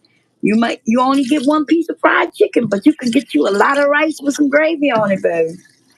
Okay, you ain't gonna go to bed hungry, and you can get you a piece of bread and wrap it around that chicken. You better get a piece of bread, kid. You only getting that one piece of chicken. Okay, you only getting that one piece of chicken. Oh yeah, that's all you gonna get. Oh, you talk about you getting two pieces of chicken? Shit, where?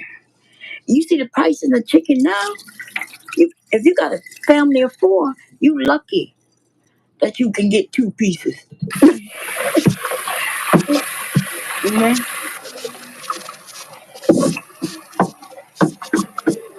Anyway, you do clean that rice until it runs clear.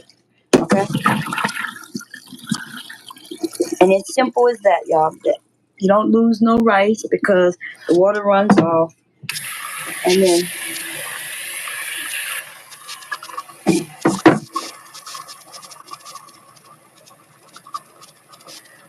so the good thing about this is a rice cooker, right? So um, I use 5 scoops of rice, and so my line goes up to the 5, and that's how it works. Okay.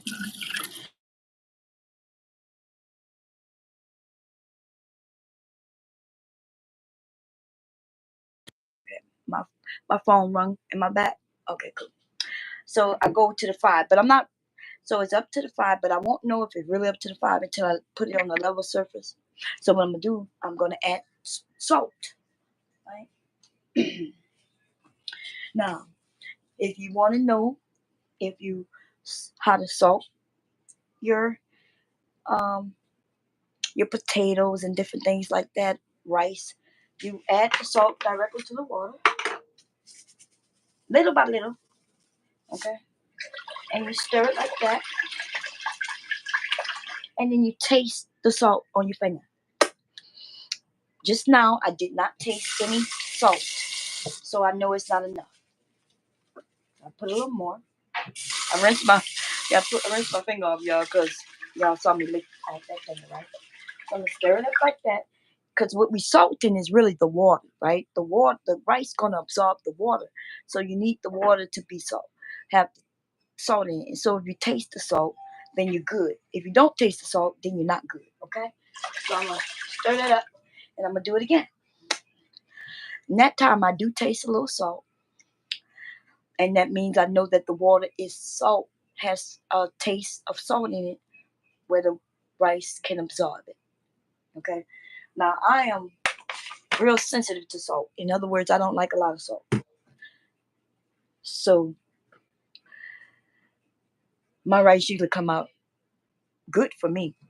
Right? It comes out good. Some people like more salt. But if you like more salt, don't put it on in your rice. Just put it on your plate when you get it individually.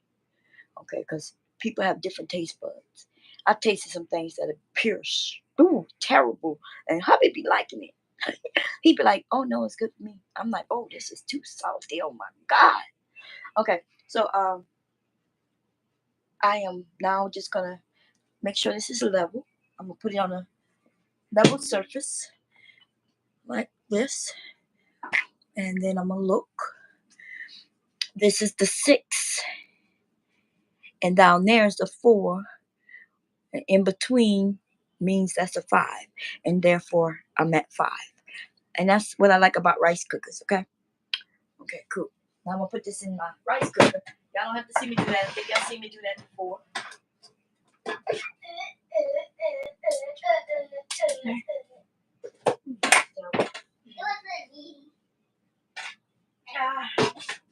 I'll show y'all. I guess I'll show y'all. Let me bring this over here so I can show y'all. But I'm showing y'all this too. I put the insert in with the rice. I close it up, right? And I turn it on. And then it does this thing. And then I press white rice because that's what I'm cooking. This is brown rice.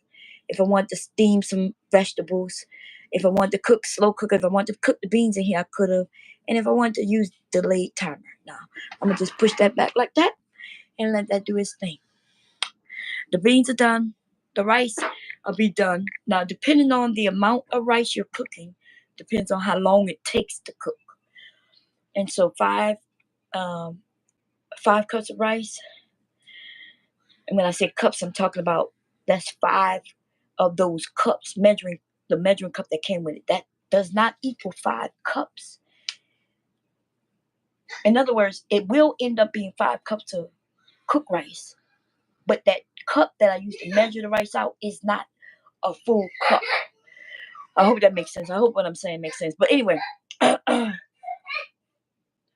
so for 3, if I did 3 cups, it takes somewhere like 35 minutes. If I do 4 cups, now we're talking 45 minutes. 5 cups gonna be like an hour. It's gonna be close to an hour when that rice is done. Okay. So I should have put it on. I should have put it on. But when it's done, everything will be done. Okay.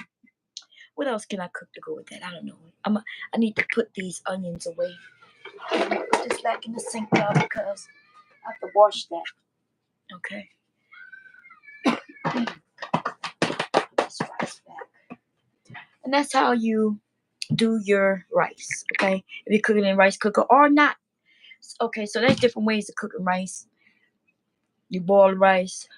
Then where we from, we steam rice. We boil it and then we steam it. Okay? To get you a nice flaky rice that doesn't stick together. My dad, my mom, everybody where I'm from know how to cook that type of rice. I've never seen no video that shows you how to cook the rice like that. Okay? But anyway, back to this wine. Okay. Let me read your comments. Give me a second. Devastating, what's going on? I don't eat rice, but when I cook it for my family, I soak the rice for hours before cooking. Wow, what'd you do that for? She said she soaked it. Um, Cassandra said she washed the rice at least 3 times. Always wash your rice. Rice is dirty. Rice is dirty. Y'all, let me tell you how dirty rice is. So, they have some famous, very expensive rices, right? Now, those are the ones that are made like in Korea and overseas, right? And those people, the rice paddies, they everything they grow, even the fish, everything they do is with their bodily fluids. But we do it too, so we can't even complain about it. We eat fruits and vegetables that they use horse manure. And isn't that weird? Because really, people used to use human feces, human feces, right? But they say would go, would from dirt goes back into the earth, right? If you eaten and you and it processes through your body, goes back and out in the dirt, and the nutrients from your boo boo is what's nutrient giving the nutrients to your new food. Okay. Anyway, rice is definitely made from the runs of manure and different things. So that's what I'm saying. At least you could wash that off. Okay. So that protein and them and all them nutrients they say that rice got, yeah, that's from human boo boo. I'm messy. What's going on? How y'all doing, baby? I'm messy. It's true though. Okay, I ain't telling you no lies. Okay, so back to the wine, baby. The wine. Look, I ain't got much. I want to tear. I want to tear the label off so y'all can see just how little is in there. Okay. Because my son, one of my sons do drink wine. He drink wine. Okay. When I made this, it was up to here. It was a full because we needed that little space. Remember, I told you let's have this space. And then I poured a little bit out. In fact, I could pour a little bit out that I poured. Let me see. I could pour it back in there. Oh, I used a little bit of it. This is what I remember. I poured a little bit in here so I could cook with it. Right. Um. So I poured that amount out of it, which brought it. When I poured that out, first it was here, and then when I poured that out, it was about right there. You was able to tell that I poured some out. But look how much is missing. My kids did that. Okay, my son did that. Now he did say that it was dry. Dry means not sweet. If you want to add flavor. So let me give y'all a few little tips on you make your wine. Okay, from 4 ingredients. Was it 4 ingredients? 3 ingredients. Wait, the juice, the sugar, and the yeast. That's all you needed. 3 ingredients. As long as you had this bottle, you didn't need nothing special. Okay, I do have another bottle, y'all. I do have another bottle. Wait, do I have another bottle? Did you buy it? Hey, you bought my juice? No. Oh, he keep forgetting my juice, y'all. Huh? Okay, no, I thought when you went yesterday. But okay, he didn't get it yet, y'all. But I do want a cherry one. Somebody made cherry wine and I want to see what that tastes like. Now this I do want to see what this tastes like, but right now I cannot taste the grape for the alcohol. I really do not taste any grape. Okay. Now, what's the difference between this sherry wine and this? Well, sherry wine is made with grapes. Wine is made with grapes. But the sherry, first of all, this is stronger than this. This is way stronger than this. Okay. Um, this says that it has a 17% alcohol. This is stronger than this is stronger than this bottle. Not my wine, because this is my wine in there, but this is stronger than this. Okay. The reason they can sell this as cooking wine because it's at a low percentage. But I'm not sure how much higher this is because I don't have this wine anymore. I wish I didn't have it anymore. Remember, I think I tasted it and I told y'all it didn't taste right. And then I realized that it expired in 21. No, it expired in 19. So I poured it out. The little bit that I only had a little bit left anyway. So I poured it out and then I put my wine in the bottle. Washed the bottle out and put my wine in it. Okay, so let me tell you the good things. Let me tell you if you want to sweeten your wine, the, the other options. You could sweeten this. Like right now, I could sweeten this, which I may do it. And if I put it in the refrigerator right after that, then I'll be good. It'll be good. Like it'll be good. There won't be no more fermentation because the coldness will stall the fermentation. But this is what you got to understand. If you bottle that wine, not have that wine in the refrigerator. Like, let's say you back sweeten the wine, right? Like I said, you just add a simple syrup, and you can add any type of flavors you want. Like I showed y'all what I was gonna back sweeten mine with, but I can't now. Let me show y'all. Where is it? Here you go. Because I didn't taste the taste, and I wanted to. I have some strawberry puree right here. You can make wine with this because this is just strawberries that was pureed. That's how you're going to make your wines with fruit anyway. You're going to puree that, right? You're going to take, if you have strawberries, you're going to clean them up. You're going to then put them in a pan with some water and some sugar. And you could boil it a little bit if you want. And then to soften them, and then you're going to puree them, right? Then you're going to pour them in a bag or something, and strain it, and you're gonna get that juice that's in it, and then you're gonna make your wine with that juice. So you can absolutely go and buy something like this and just forget that process, or you could go and do it from whole fruit, or you could continue to do it from wine, from juice.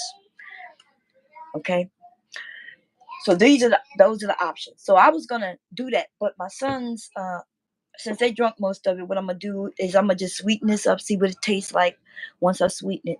And then from there, they gonna drink it all up. I know. Okay, cool.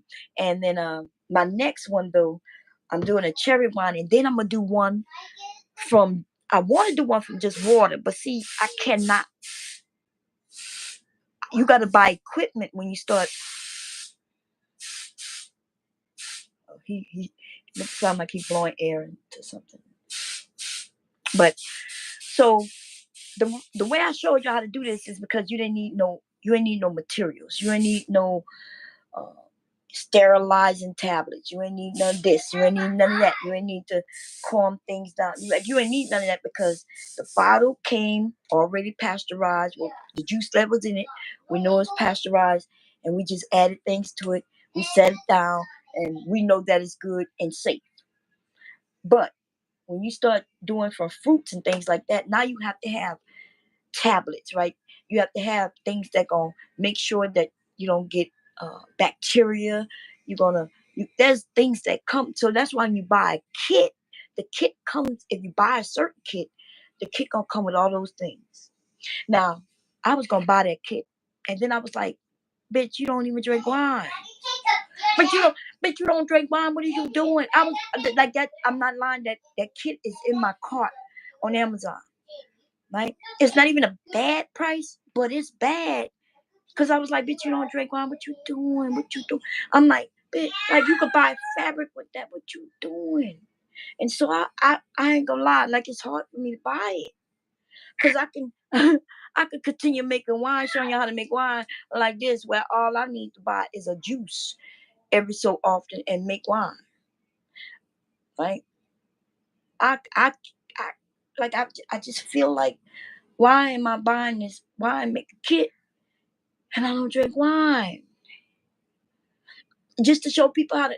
So listen, if y'all want me to make that wine and show y'all further, I look, I'll give y'all links to other people. I could go do that for you, or I could show you. But we're gonna put together and buy me that kit because I cannot do it. I'm sorry. I can't do it. I cannot do it, y'all. I was thinking, okay, if I do this, I've convinced myself so many times that I could do this. I'll just get it, show them how to do it. And then that shit is not like what it's gonna do. You know what I'm saying? Um, the truth is, I'm not gonna be selling no wine. Nobody gonna be buying no wine from me. I know it sounds good, like in theory, I could be like, "Ooh, I could make homemade wine, and then I'm gonna put my own label on it, and then I'm gonna sell it." I don't know nobody be selling no wine too. I'm not in the communities like that to be selling nobody no wine. Y'all, like, people know me as the person who handle with the children, deal with the children, right? Sewing classes and different things like that. Now, Miss Levine, you gonna be the one selling wine? I don't think so. I thought about that. I was like, yeah. I think somebody even mentioned, oh yeah, you could sell the wine. And I was like, In my mind, like I was like, no, I don't think I want to be. Look, they already claiming that I'm a wino on these panels. I'm not sure if y'all noticed that already, right? I was on by that Sharon. He asked joke about Bomb. You sure you ain't drunk? So now that they know that I know how to make homemade wine, apparently I must be a drunk. Nobody has ever heard me be out of my mind or drunk. I don't drink. I don't get high. I don't smoke, and I don't drink. Okay. If anything, when I'm loopy, it's because I'm tired. Like I've been up all night and day, and I get goofy. Okay. But I do not drink. I was over there by Chaotic Truth, and somebody, I guess they came to my channel and saw wine make a video, and then they accused me. Oh, she must be drunk. So imagine that happening online. What's gonna happen here in person? So the kit is only like $70. I think $70. If everybody want to donate, I get $70. I'll buy the kit. We can move forward. Other than that, we can continue making it like this. Okay, I'm good with that. And if my husband drunk wine, I can even come up. Look, if hubby drunk wine, I can come up with a reason, right? I would buy it and say, oh, I'll make him some wine. But he don't drink neither. And I think y'all may have heard his story, right? He used to drink. He haven't drunk in many years. I can't even remember how many years. I won't ask him. He over there. But it's been many years. I left him because he was drinking. Y'all know damn well I ain't going to convince my husband to please let's start drinking wine together. Y'all got look, when I went and said, hey babe, you want to try something? I didn't even think about that shit. I'm like, hey, you want to taste this for me? And he looked at me, he said, no. And I said, why? And then I looked at him and I said, oh, and I had to remember. I left him because of his drinking. And I'd be damned if he gonna start that shit back again just because I want to make some wine. So anyway, so back to what I was saying. Look, oh, you could, Cassandra, you could. Okay, so you adding more sugar. You could add more sugar right now. That's what I'm saying. But what are you adding more sugar for? Let me see. If you're adding more sugar because I need to know what you're adding sugar for. Because it matters why you're adding the sugar, right? If you're adding more sugar because you're looking at the alcohol to be stronger, you can do that now. You ain't got the nothing. You you can always add more sugar. You can always add. Now, if you add more sugar for sweetness, then that's a different process. That's what I'm saying. It don't matter. In the beginning, you can add as much sugar as you want. And the wine is not going to be just more sweeter. Okay? Because it depends on your yeast. The sugar was to make alcohol. When we put sugar in here, it was only to make alcohol. We did not put sugar in here to have a sweet wine. Okay? Now, so that's what I'm saying. When we added the sugar that you put in from the jump is only about making alcohol. Now, sometimes from the fruit and juices that you use, if they are already sweet juices or sweet fruit, then you may not have to add sugar because it may end up just being a sweet wine just based on the fruits that you use. But if you didn't use such a sweet juice like this, white grape juice is not a sweet juice. Grape juice, grape juice, that I don't know if that's sweet. I would have to taste apple juice, right? Apple juice might be is sweeter than white grape juice. So first, what did you start with? Was it a sweet juice? Okay, because what we added in was simply for the alcohol. And so if you want to sweeten it after the fact, like I said, I explained how you can make this a sweet wine. You back sweeten it. That's something you do after the fact. After you got the alcohol at the level you want it to be, now you can sweeten it in each individual glass, or you can I can add sugar to this right now. But you can't do it the way we did in the beginning. You add a simple syrup,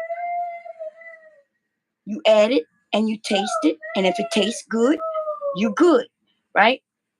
Now, as long as you keeping it in this bottle and it tastes good, you put it in the refrigerator, and girl, you could drink it until it's gone.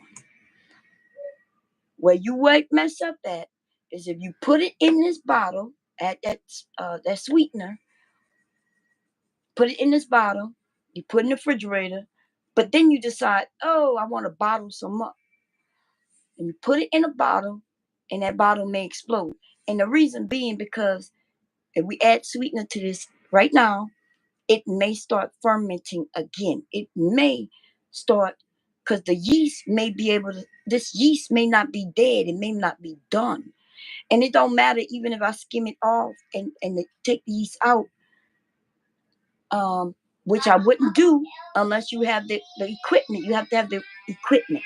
If I take this out this bottle, I got to make sure that the bottle I put it in is uh, clean, sanitized, right?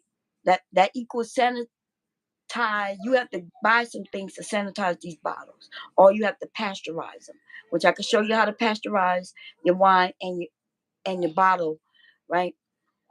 By doing that, you'll also kill a yeast, which would be good too, and kill anything that might grow in it. But once we start putting this wine in other bottles and other things and doing different things with it, you have to use different chemicals to stabilize this wine. You have to, you want to stabilize it so it won't ferment anymore. You want to add something in it so it don't grow bacteria in it. You want to, uh, there's things you need to do if you start messing around with how we made it and start putting it into other things. That's all I'm saying. Remember, I said I was going to show y'all how to make a quick and easy wine from juice. That's what I said, and that's what we did. And I'm telling you, if it's not sweet enough, add some sweetener to it and put it in the refrigerator. Drink it as you want it. Or, to be safer, um, sweeten it in every glass that you want to drink.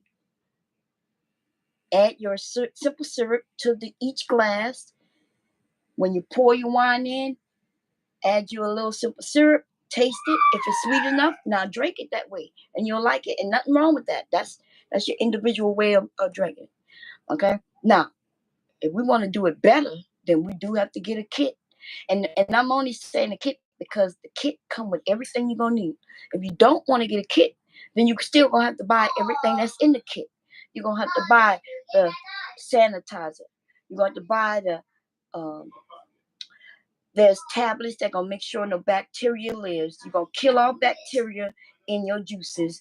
And if you got fruit, if you're doing for fresh fruit, you need that kit because you need these things. You need the stabilizers. You need things that are gonna make sure that when you drink your wine, you ain't got mold growing in it. You ain't got things that grow in it that'll get you sick and kill you. Now I'm exaggerating when I say kill, but I may not. I don't know. Like all types of things grow. Okay. Now, my dad, I never saw my dad take all them stabilizers and use it, but I did see him put bottles in a pot and do the same thing you do when you're canning, and that's called pasteurization. When you take your bottles and you put in a pot, you take a pot, you put a little water in it up to a certain level. You put them canning jars or your wine bottles in there, right? With your things in it, right? That'll be your food if it's a canning jar, juice in your canning jar. You can put wine in canning jars. Um, and then you raise that temperature up. Well, actually, some people say not to put that stuff in while the water is boiling. They say keep get the water up to the temperature, then put the things in. But in my cannon, the water is on, the fire is under it. So there's different ways of doing it, right? And you put your jugs and or bottles in that water, and you let that temperature get up to a certain amount. And what that does, it kills everything that could be in the jugs, in the bottles, or in your wine, or in the food. And then from there, you put them lids on, and it will suck. You know what I mean? You got them lids that go on there, and all of that happens, and it gets automatic suction in there. You have pasteurized everything that's there. It's called canning. Okay? That way you don't need all them other stabilizers and all that shit. The heat will kill the yeast, so the yeast won't replicate and continue to do anything. The heat will kill any germs or anything that could possibly be in there. So nothing will grow. The heat will sterilize everything inside that jug and everything in it. That's called practice. So that's how my dad used to do it. Okay? That's how he used to do it. But today there's quicker ways of doing it where you don't have to do all that. Right now, you wouldn't have to, you got a tablet that you crush and you put in it, and it automatically kills everything in like a 24-hour, 48-hour period of time. And then, let me see what else. They got the stabilizer. Then you could sweeten it, and then you could put that shit in jugs that you still gotta clean. So whether you clean them with heat, hot water, or and soap, or whether you use a food grade spray, you still gotta do that. So, yeah. But there's a kit that I did see, a nice kit, y'all, and I think it said it makes 10, if I'm correct, 10 1 gallon jugs of wine. 1 gallon may bring about 6 bottles, if not more, of wine, right? So, and it wasn't that expensive. And if you want to, you know, buy it, you can. I asked hubby to help me make a fermentation bucket, and if I get that, then there was even a cheaper little kit, right? Because I do want a bucket out. You need two to pour this off into another jug. So see, because we still have yeast in here. See the sediment down there? See the sediment down there? I could pour this off into another jug. I can. And I am. My son gave me a wine bottle that he used, but I have to sterilize the bottle. I'm gonna do that with some hot, very hot water. Um, it still had the top to it, twist top. And what I'm gonna do is I'm gonna clean it, and then I'm gonna pour this into it. And then I'm drink it. And I'm gonna make another one next, okay? Hey girl. Yeah, do not add sugar, bitch Todd. I'm sorry, I didn't see you came. Uh okay, so wine going through bomb. What's going on here? Hey girl. So yeah, you make a simple syrup. Hey Vic, I did make it where anybody want to come up and ask questions, y'all can add yourself. That's why it's not sideways and it's straight up and down in case somebody want to come up. But so see, a bitch Tide have a kit, right? She has everything that she needs in order to make the wine the correct way. We made the nigger wine. We made the nigger wine, and let me tell you, the nigger wine is good. And I'm not sure if Cassandra was here when I first said it, but you have to make a sip of syrup. Now I can show y'all how to make a sip of syrup right now. Let's do that. Let's do that. Let me do that. Give me a second, y'all.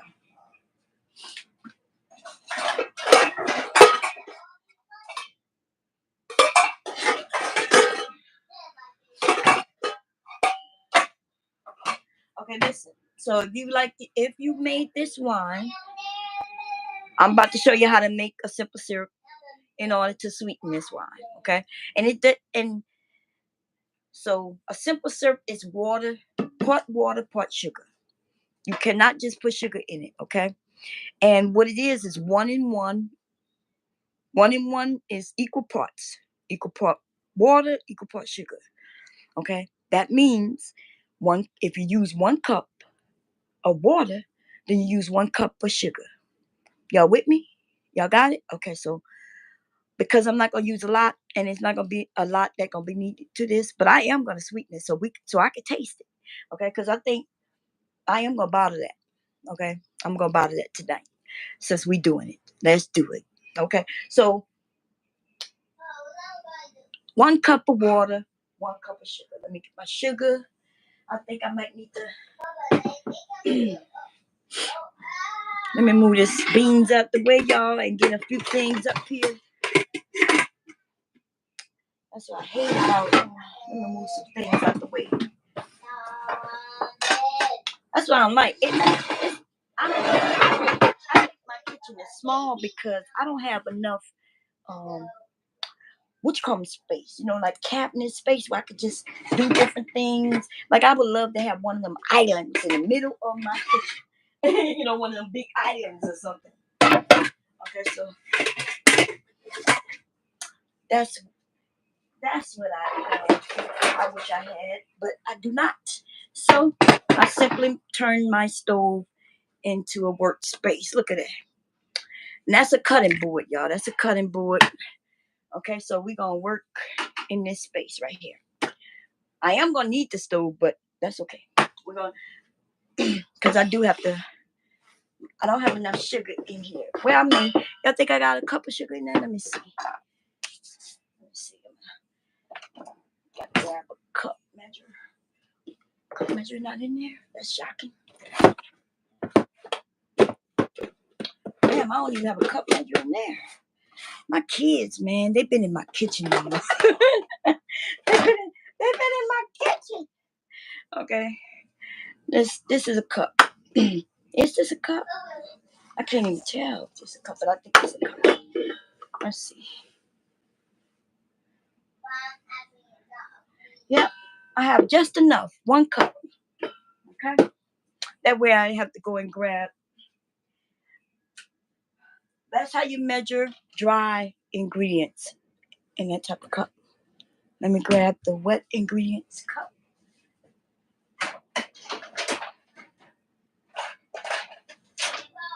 Huh. Man, they've been in my kitchen. They piss me off when they're in my kitchen, baby.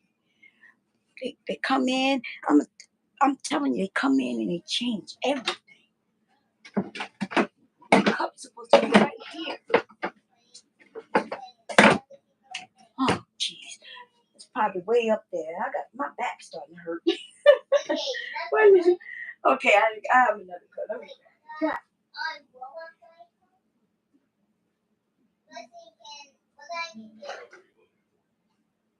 Measure cup. The cup. The liquid cup.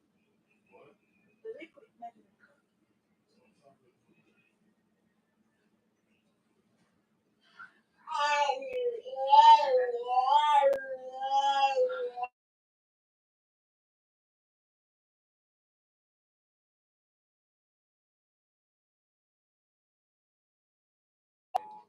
National weather flashing my phone up. Okay. I don't know why y'all put all this stuff on top of that, but at least I can reach it. Okay. Here go all my cups, y'all. All of them. Look at that. This supposed to be somewhere else, not there. These supposed to be in my things, not there. You see what I'm saying? These, I don't know what's going on, baby. They just be doing way too much. Okay, in my kitchen. It's my kitchen. Okay, my kitchen. I'm the woman in the house. I'm the woman in the house. Okay. Let me get 1 cup of water.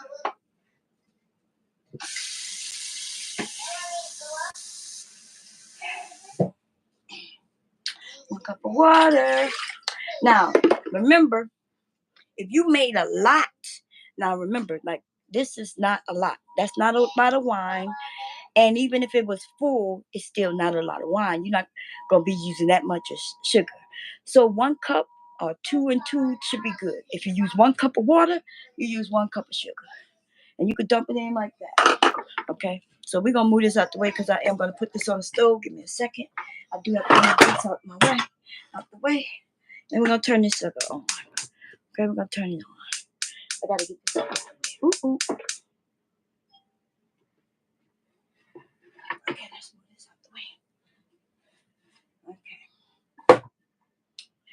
And we just want this in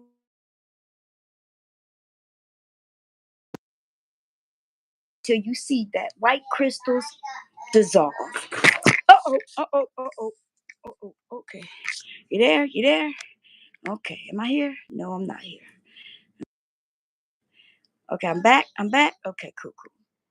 Miss Bomb, y'all about to get hit by Debbie. Who in the hell is Debbie? Who's Debbie, babe? Oh, they got a hurricane somewhere? It's coming this way? Oh, dang.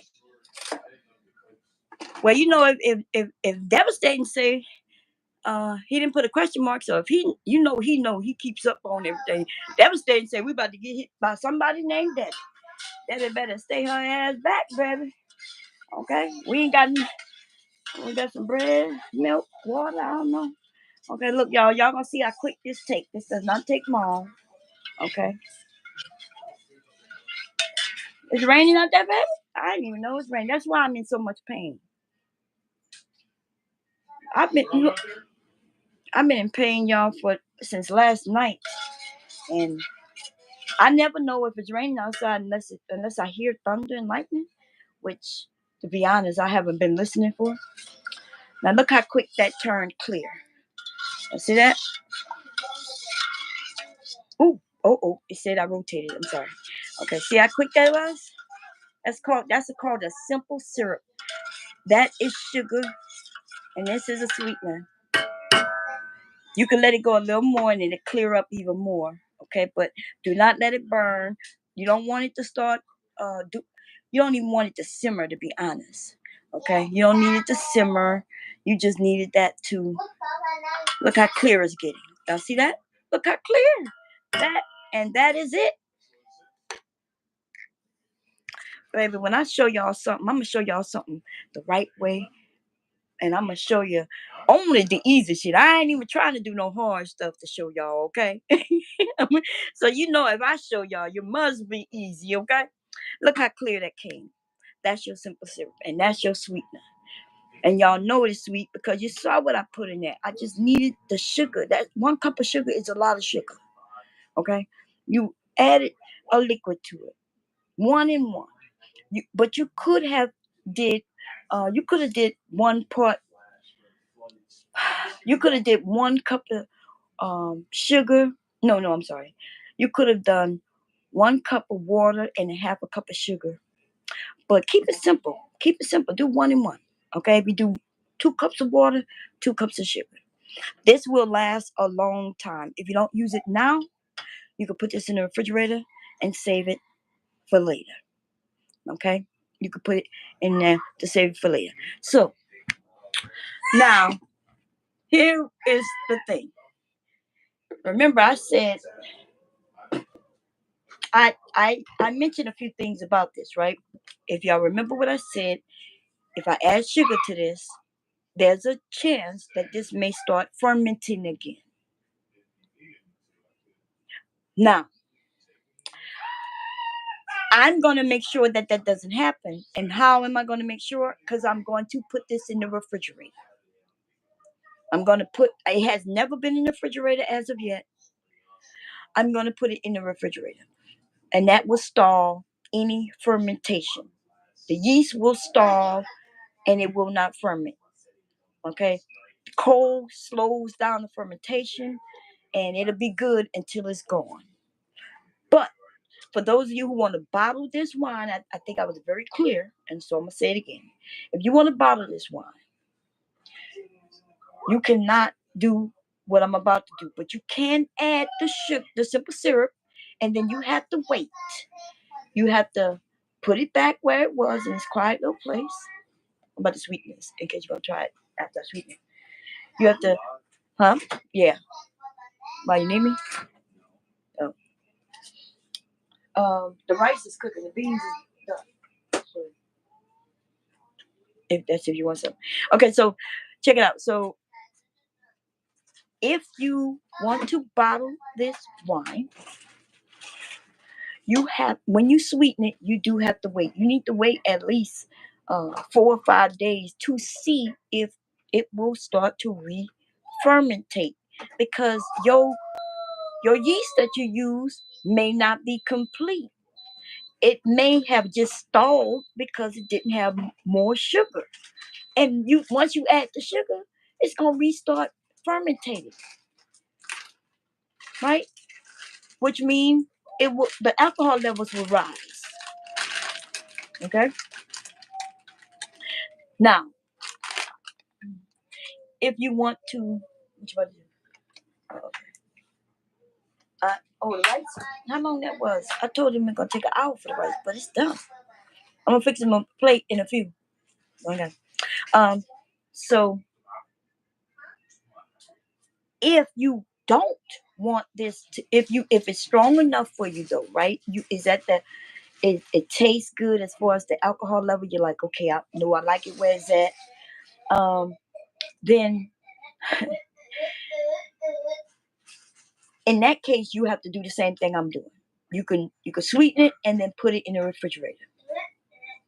Okay, sweeten it and put it in the refrigerator. Y'all with me? Sweeten it and put it in the refrigerator.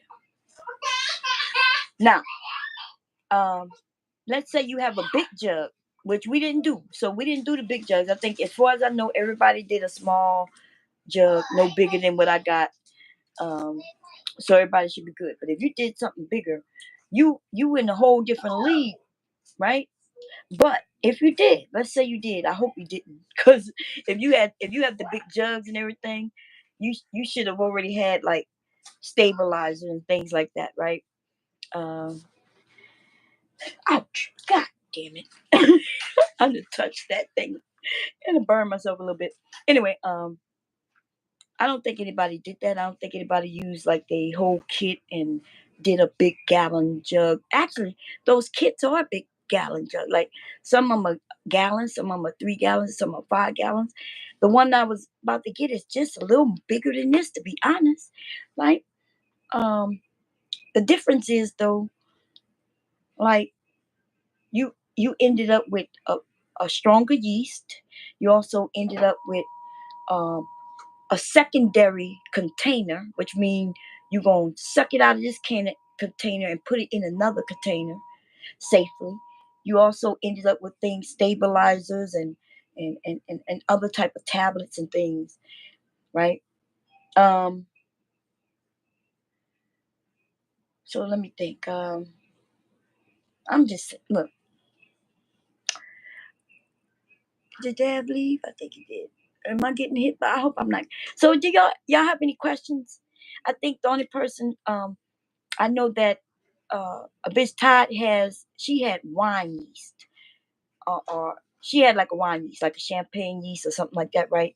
Her yeast will take hers guaranteed higher, guaranteed higher enough to put it at a nice high level if she wanted it to. She controls that with the amount of sugar she put in it. My yeast is not controllable. It could be as high as champagne yeast, and it may not be as high as champagne yeast. You see what I'm saying? So that's the difference in when you buy those alcohol type of yeasts. They are contained. They gonna guarantee you a certain level. But if you use the yeast I use, they don't not guarantee you any level. It doesn't, but you still will get a nice alcoholic level. You just not guaranteed to go higher. So my yeast gonna die at a certain alcohol level. So what I'm gonna do, y'all, I'm gonna add this sugar in this. Okay, but you gotta let that cool. Do not put that shit in hot, okay? Let that simple syrup cool and then add it.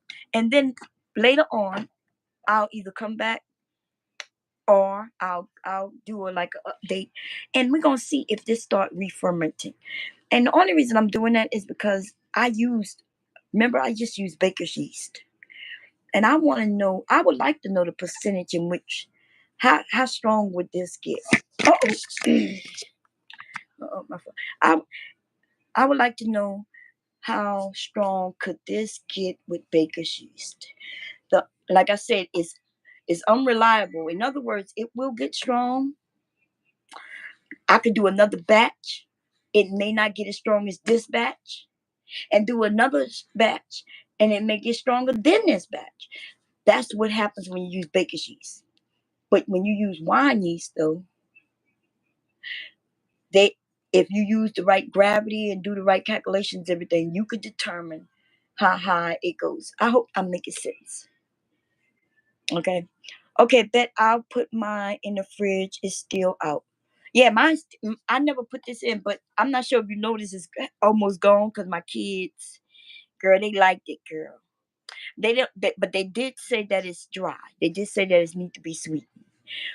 What I'm telling you though, Abishai, you have the equipment though, right? So if you wanna do yours further, you know my number. Call me, right? Because I feel like some of us are at different levels, but I know what you have. And so if you wanna take yours out of, like, if you I can't remember if you said you did yours in the regular jug that like us, or if you have it in a secondary. The thing is, I know you have a secondary, you have a primary. I think you said you have two jugs, right? You have a fermenter and a sec. So that means you have a primary and a secondary. Primary means, hey, that's where you ferment, and then there's a secondary where when the fermentation is over, that's where you do your back sweetening or whatever else you want to add, clearing up and all that, which is good because then you could take your primary and start a whole nother batch. Like you could constantly be making wine, right? Now I can't do that though, because if I can put this in another jug, but I can't just go and pour it in. I have to clean that bottle. My son gave me a nice size bottle. I'm gonna see what size he bought. I think it said that it was. I forgot what kind of wine that was. It's a big bottle though. It's not like a big jug, but it's a nice size wine bottle. And I told him not to throw away in his wine bottle. So I'm gonna clean it up, and then which means I got to sterilize it, and then I was gonna pour this in, but I'm gonna be honest. I think once I sweeten this, I think they're gonna drink it. I think they're gonna drink it, and I'm soon as this cool off, I'm gonna taste it myself. Soon as this simple syrup cools off, I'm gonna. You just use a couple of droppers, y'all. Use a little bit, spoon it in, or how about this? Take your glass, right? Take your little glass, pour you some wine in it, and then pour you some simple syrup in it until it gets to the taste that you're looking for. Once you know what you're looking for it to get, then take it and start adding it directly to your bottle. Okay, that's what I suggest. That way you don't make the wine too sweet and then end up messing up the whole batch. Okay, do it little by little until you realize the flavor you're looking for. Okay. I wish I could cool this off, but remember this gonna be hot for a minute because this is sugar. It's not that bad. Okay, what I'm gonna taste it now, and I'm gonna do it in. Y'all know I do not like. I just want to see if I can get that fruit back, that fruit flavor back in here. And by the way, it's clearer now than it was. I'm not sure. See, in the bottle, it still looks yellow, right? But in here, see how clear it is? It cleared out real nice. Okay, so that's a little bit. That's like, let me see. That's less than a fourth of a cup. And what I'm gonna do, I'm not even gonna be able to drink that. Y'all, it smells strong. It smells so strong. Okay, so I'm gonna show y'all what I'm gonna do. I'm gonna take some simple syrup and I'm gonna pour it in like that. Stir it up. Oh yeah. Oh yeah, yeah. Okay. Now I'm tasting that grape. I'm gonna put a little more in.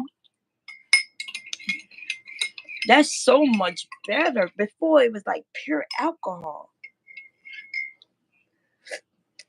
Mm. Oh, I should have got a juice that I really like. I don't know why I had hubby get me white grape. I don't even like white grape juice. It was just like I was thinking, okay, maybe it'll make a fancy wine, but I think it's like this sherry wine. It tasted like that. But I do taste the grape now.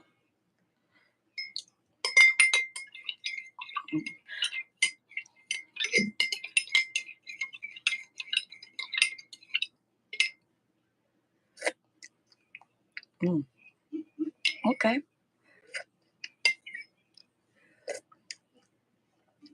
I'm just tasting off the spoon, y'all, like I'm a baby taking medicine and shit. Okay. Yeah, this is strong. This is strong, but I'm starting to.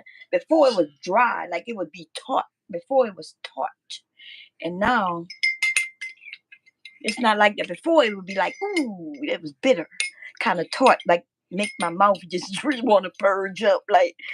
But now it's not like that anymore. So let me see if I can get a little more. But it now I taste it. Let me see. Oh, it's mellow now. If I didn't not like the taste of alcohol, this wouldn't be bad at all. Oh yeah. Okay. I still taste that alcohol. That's the one. That's the thing. So y'all saw what I just did, right? Do what I just did. Um, if you got a whole lot and you don't drink wine often, if you decide to sweeten your whole bottle, please don't shake it up. First of all, if you shake it up, you're gonna have to wait like a week until the sediment settles. It still wouldn't be that bad if you know, but if you sweeten it, if you do have for you a bitch tide, I would recommend, like, if you want to bottle that wine after you sweeten it, you are going to either have to use your stabilizers. But we'll talk if you want, if you decide to do that. I'm saying do that for your next one. Like, we'll do one, um, and we'll do it a little different. You know what I mean? Because I wasn't thinking about back sweetening at all. You know what I mean? In fact, some of this information that I'm talking about, I recently learned myself. You understand? Like, I've been doing the research for y'all because my dad didn't. I didn't never heard the term back sweetening. I remember I tasted the wine and it tasted bitter, so I went looking, and that's where I learned the term of back sweetening. Right. So this is not things that I know in the territory that we in right now. My dad used to make his wine. I don't know any. I never seen him really drink the wine because that was for adults. But I am smart enough to do some research, and I'm grabbing up the information for y'all. Okay. Um. So I don't mind doing that. In fact, I like doing it. Right. I like doing that for you. I know how to make a simple syrup because I make ice creams and stuff like that. I use simple syrup. So if ever know, oh, that's good. Now that's good. Wait a minute, I'm gonna add a little more. I'm gonna add a little more sugar. It even settled down the alcohol. It's like, so, and that's the good thing too. Like, if your alcohol is too strong for you, you can add you can add liquid to settle that down. Like, you don't have to make a very strong alcohol. You might say you don't like a lot of alcohol. What you would do is, if this came out too strong, you would add water to it and add more sugar to it and let it um and dilute it. You would dilute it, right? You don't want it to ferment anymore. Mom, stop. What? Stop what? This. And what are you drinking? I'm drinking something that you can't drink, man. What's it? So I'm gonna pour this back in here, but I am gonna sweeten this, and then I'm gonna sweeten it. Right there. But I'm telling y'all, the chances of this re-fermenting again is possible because why? Because we didn't take any measurements in the beginning, right? We don't know any measurements. We don't know what the end result of the alcohol based on how we sweetened it. So it might not even be at a level where it's capable of going. And by me adding sugar, it could re-ferment. But I said I was gonna let it ferment and see if it will kick up fermenting again, which means I need to at least give it like 3 days, right? If the yeast don't die, right? If you give it something to eat on, it will come back alive. Okay, when it happens, it goes dormant. If it has nothing to eat, it lies dormant. And so if I give it something to eat, it will wake its ass up though. It will wake up and start snacking. But I don't want it to I really don't want it to do that. Yeah, I'm not gonna let it do that. I think because I didn't take any gravity readings, so we don't have any equipment to do that. So what I'm gonna do, I am gonna sweeten it. This is it's cooled off. I don't have a funnel. I poured less than half of that in, and I'm not going to I don't want to mess up the sediment. Y'all know I still have sediment in this, right? We know that. I could have poured it off before I sweetened it, but I did not. Okay, so I'm gonna give it a little swish like that, lightly. I'm not doing anything with that bottom. That bottom's still chilling. Okay, that bottom's still chilling. I'm gonna taste it.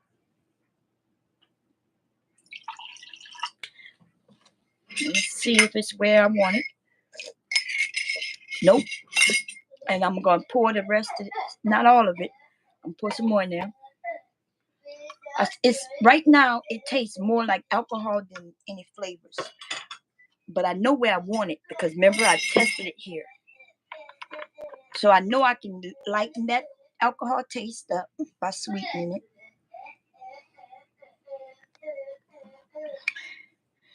You don't have to swish it up if you don't want. Just let it get in there, and it'll because it's just liquid that got into liquid, right? I did mine just like yours, but I do have the other jug, and I got some wine bottles. I have to sterilize those bottles. Yeah, if you have the kit, you might have the spray sterilizer. You know where you just spray it. I think you said you did, right? Um, what I would say is, if you did it like we did it, don't don't put it in the wine bottles unless you're gonna put it in a wine bottle and then keep it in the refrigerator. But the next batch, we're gonna start the next batch. Let's start it this weekend. Hubby gonna get me a wine. Yeah, I might go because we did some research on getting a ferment bucket like where he make it way cheaper than if you buy it. The fermentation is usually just the fruit, and we could do it with fruit, or you could still do it with juice, whether it's juice, fruit, or um what else, y'all? Fruit or juice, right? Or well, what I was gonna say, frozen fruit, fresh fruit, or juice.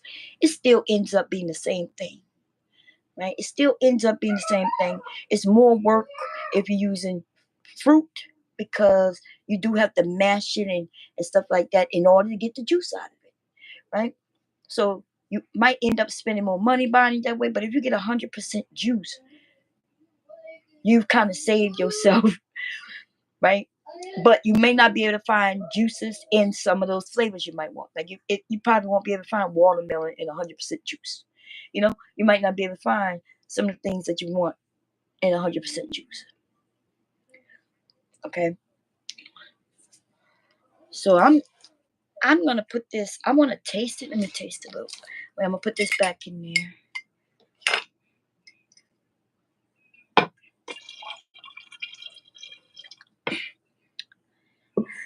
After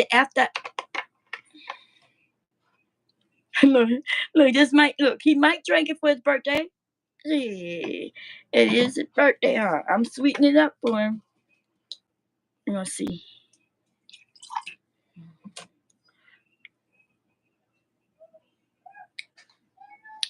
And I still need. Now remember, you making it for you, right? So just because I might need more sweetening than you, some of us have different. We started off with different juices and things like that. So that's the good thing about making your own wine. I'm trying to tell you, you can make something you never had before and make it to your liking. Okay. I think if any of y'all drink wine even once in a blue moon, this is worth making. When I told y'all, like if you buy the juice, I'll send you a little packet of the which is cheap. I don't even know why I have to send it because it's only like $1 or something for the little yeast. But even if somebody said, well, I don't really want to spend the money on that bomb, I'll send you a little bit of the yeast and but you got to get the sugar. I ain't sending you no sugar, baby. Sugar costs, baby. Sugar costs, baby. You just need you a bottle. You don't need no equipment. We did this the cheap way. If you drink wine, but if you don't drink wine, do not go. Like I'm not recommending nobody do nothing you don't do. Okay, if you don't drink it, then don't do it. Now, if you want to just make it, just make it and share it with your friends, but you still gonna have to taste it. Like me tasting this shit right now. Okay, I might get a little drunk over here. Okay, I might end up getting a little drunk over here, baby. Now, I can't keep this wine for very long, and if it's obvious for anybody who ever made wine, why can't I keep this wine? Why can't I bottle this and keep this for very long the way I'm doing it? Because I did not sterilize the things. Like I didn't use anything, right? But remember when we put the sugar in? So when I'm, it was okay when I did the simple syrup. Remember, because it heated up. It ended up getting to a certain temperature, so that was cool. Trying to think, did I do anything that could be? Nah, the pot is okay. I that was clean. I would just have to clean. I would just have to clean the bottles, and then I would pasteurize it because I do not have the tablets and things like that. Or I'll order the tablets. They're not that expensive if you buy the things separate. I think the most expensive thing with the kit is like the cardboard, the fermentator. If you end up with the the thing that measure your alcohol levels, that's like $19, anywhere from $12 to $19. Um, the cardboard, you could get them for like $20. Um, the fermentator, that's something like if you buy it separate, almost $30. But if you buy a kit, though, you could get the kit for like 60, almost $70. So you end up making 10 different gallons of.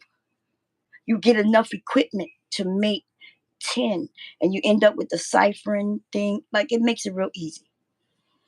But you can also, I could go and buy the tablets for like $5. The the spray, now that sanitizer, the cheapest I saw it was like 20 something dollars, but it is a lot. It's a lot. I didn't see it in any little small little packet. So you have to buy it like that. It lasts forever though if you get it. Um, what else? Um, the stuff to clear it out. If you want your wine made, instead of waiting 30 days, you want it made in like 20 days. Then there's something else you buy to clear it out quicker. But if you good with 4 weeks, if you good with 4 weeks instead of if you good with 4 weeks instead of 3 weeks, then you just wait another week and you don't have to buy nothing excessive. Okay.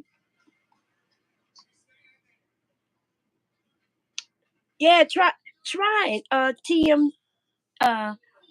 TMKC, try it. Try it. Now I'm gonna give this one more taste. Um I shouldn't be trying to sweeten it to my taste because this is for my son.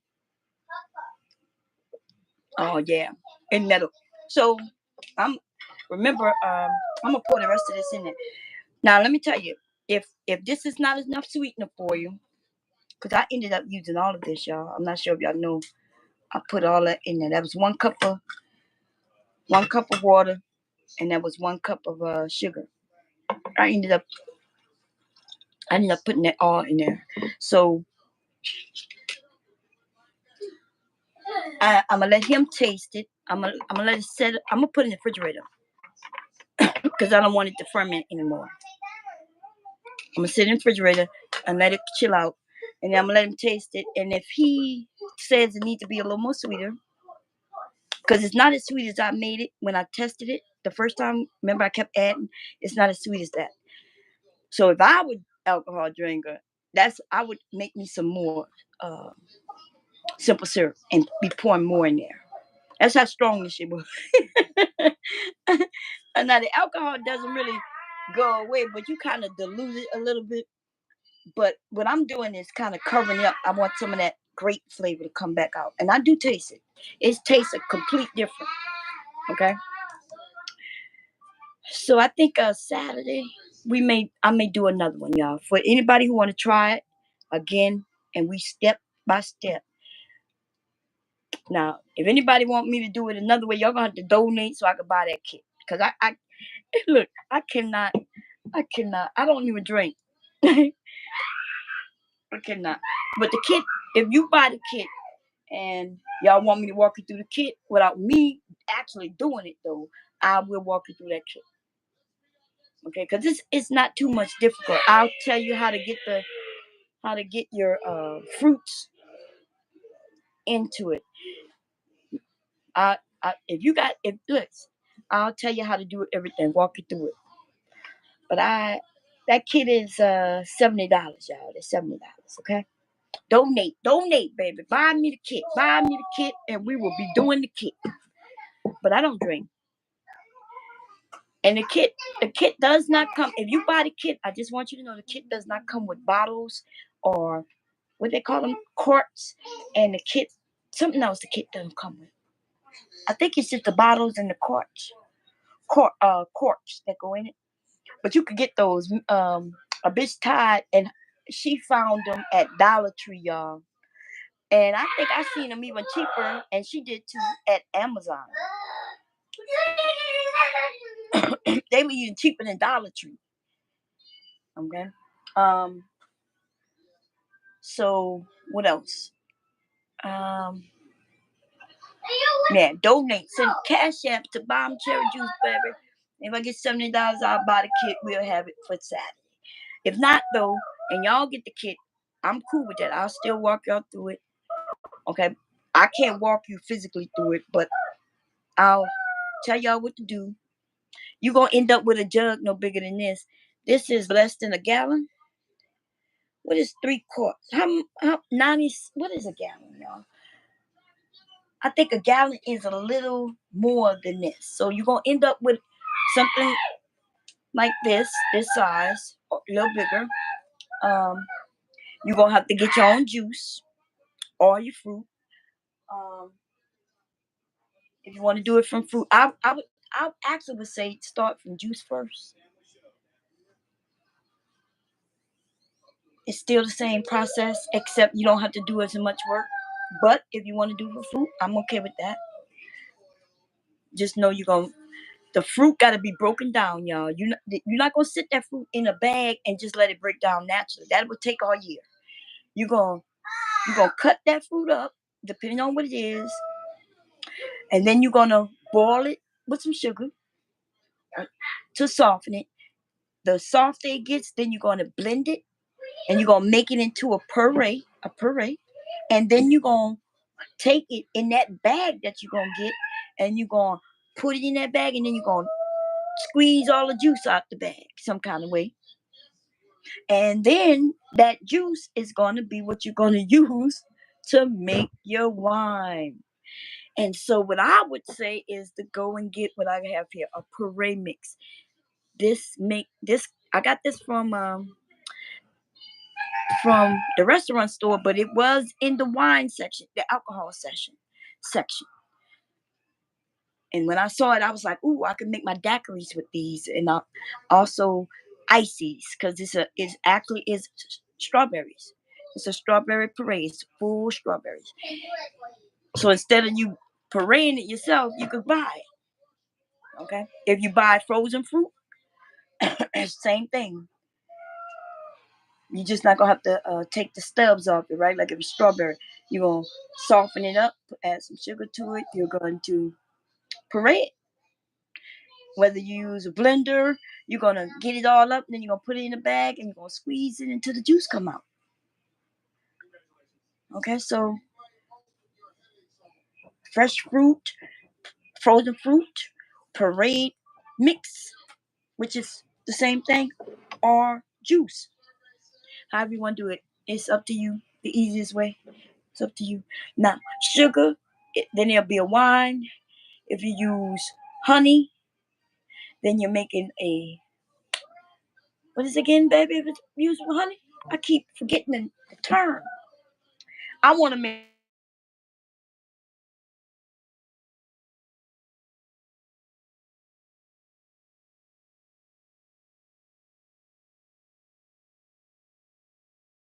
okay, y'all. They're telling us we got a tornado. I thought, wait, so is it a tornado that's coming? I don't think tornadoes get names. I think that's a tornado. We have a tornado watch, y'all, not a hurricane watch. Okay, Debbie needs to say her ass wherever she at. Um, ooh, so TM Casey, you asked a great question because they do have different type of sweeteners, right? They do have different type of sweetness. Now, in the beginning, in the fermentation, you could use those things, but not. I don't think you can use that in the fermentation. I'm gonna have to look up that one. But okay, so you can use that to sweeten your wine, or your cider, or your whatever you're making. Can't think of the other name. Damn, what's the other name of it when it's made with honey? God damn, what is it called? Ooh. So you gonna either ferment. You can ferment with a few things, but you cannot use artificial sweeteners to ferment because the yeast won't like it. Okay, the yeast need to eat on some certain things. I'm gonna look and see if that's one of the things the yeast will eat on, but to back sweeten. So see, that's the good thing. If I sweeten this right now with an artificial sweetener, then guess what? I don't have to worry about re-fermentation. I don't have to worry about it starting up the ferment again because the yeast don't like it. The yeast not gonna like if I add sweet and low. If I add any of those false sweeteners, the yeast not gonna like it. So the yeast not gonna come back to life. The yeast gonna say, "I'd rather stay dead." Now this is also the one thing you got to think about because that would be a good option to make sure it doesn't re-fermentate. The thing is, those sweeteners though, those type of sweeteners, they change the flavor of your wine. You end up with some sweet and low flavored wine. I don't know if people like that too much. Not you know. They got some things you can use, and they got some things you just might not want to use. Just because you can use it, don't mean you might want to. Now, if you good with the flavor though, but just do understand it will change the flavor, the flavor flavor profile of what you create when you start adding other things like that to it. It will change the flavor. Now, if it's a flavor that you like though, that you used to and that you like, then you could do that. That's not even a problem. But the yeast, you cannot make wine with artificial sweetness though. In the beginning, you can't get it to ferment. You can't make the alcohol with artificial sweetness because the yeast not being tricked by no fakeness. The yeast say, "I want the realness." Okay, it need to be natural. the yeast, the yeast say, "Bitch, you tried it. Bitch, you tried it. You tried to give me this. I'm going back to sleep." That's what My grandson is up there wilding out. Let me make him a plate real quick. I gotta wash out these pots. Let me see if I'm gonna taste this now. I ended up putting a full cup of, where my spoon at? Oh yeah. Okay. It's good. Like it's not where I put it the last time when I said yeah. Not for me, it's because the alcohol, although settled down a whole lot, um, as far as the flavor, the alcohol's still there. This shit still get you drunk. It's the percentage of the alcohol still there. It just means what I'm saying is that I, I settled it down by adding the sugar. It doesn't taste as strong as it once was, right? Because I add a sweetener. But my son might like it like this. I'm gonna let him see. I'm gonna let him test it. I taste the grape. Yeah.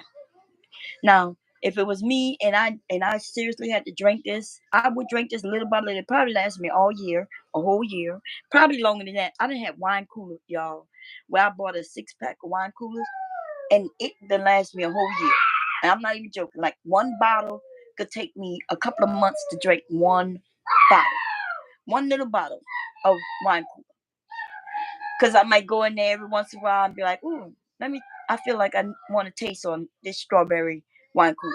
And I'll go in there, I'll take the cap off, and I'll take a little swig, and I'll be like, damn, I hate that alcohol. And then I'll put the cap back on it and put it back in the refrigerator. And then somewhere down the line, in the next couple of weeks, I'm going to go in the refrigerator and see it again and be like, ooh, I feel like a taste of this strawberry daiquiri.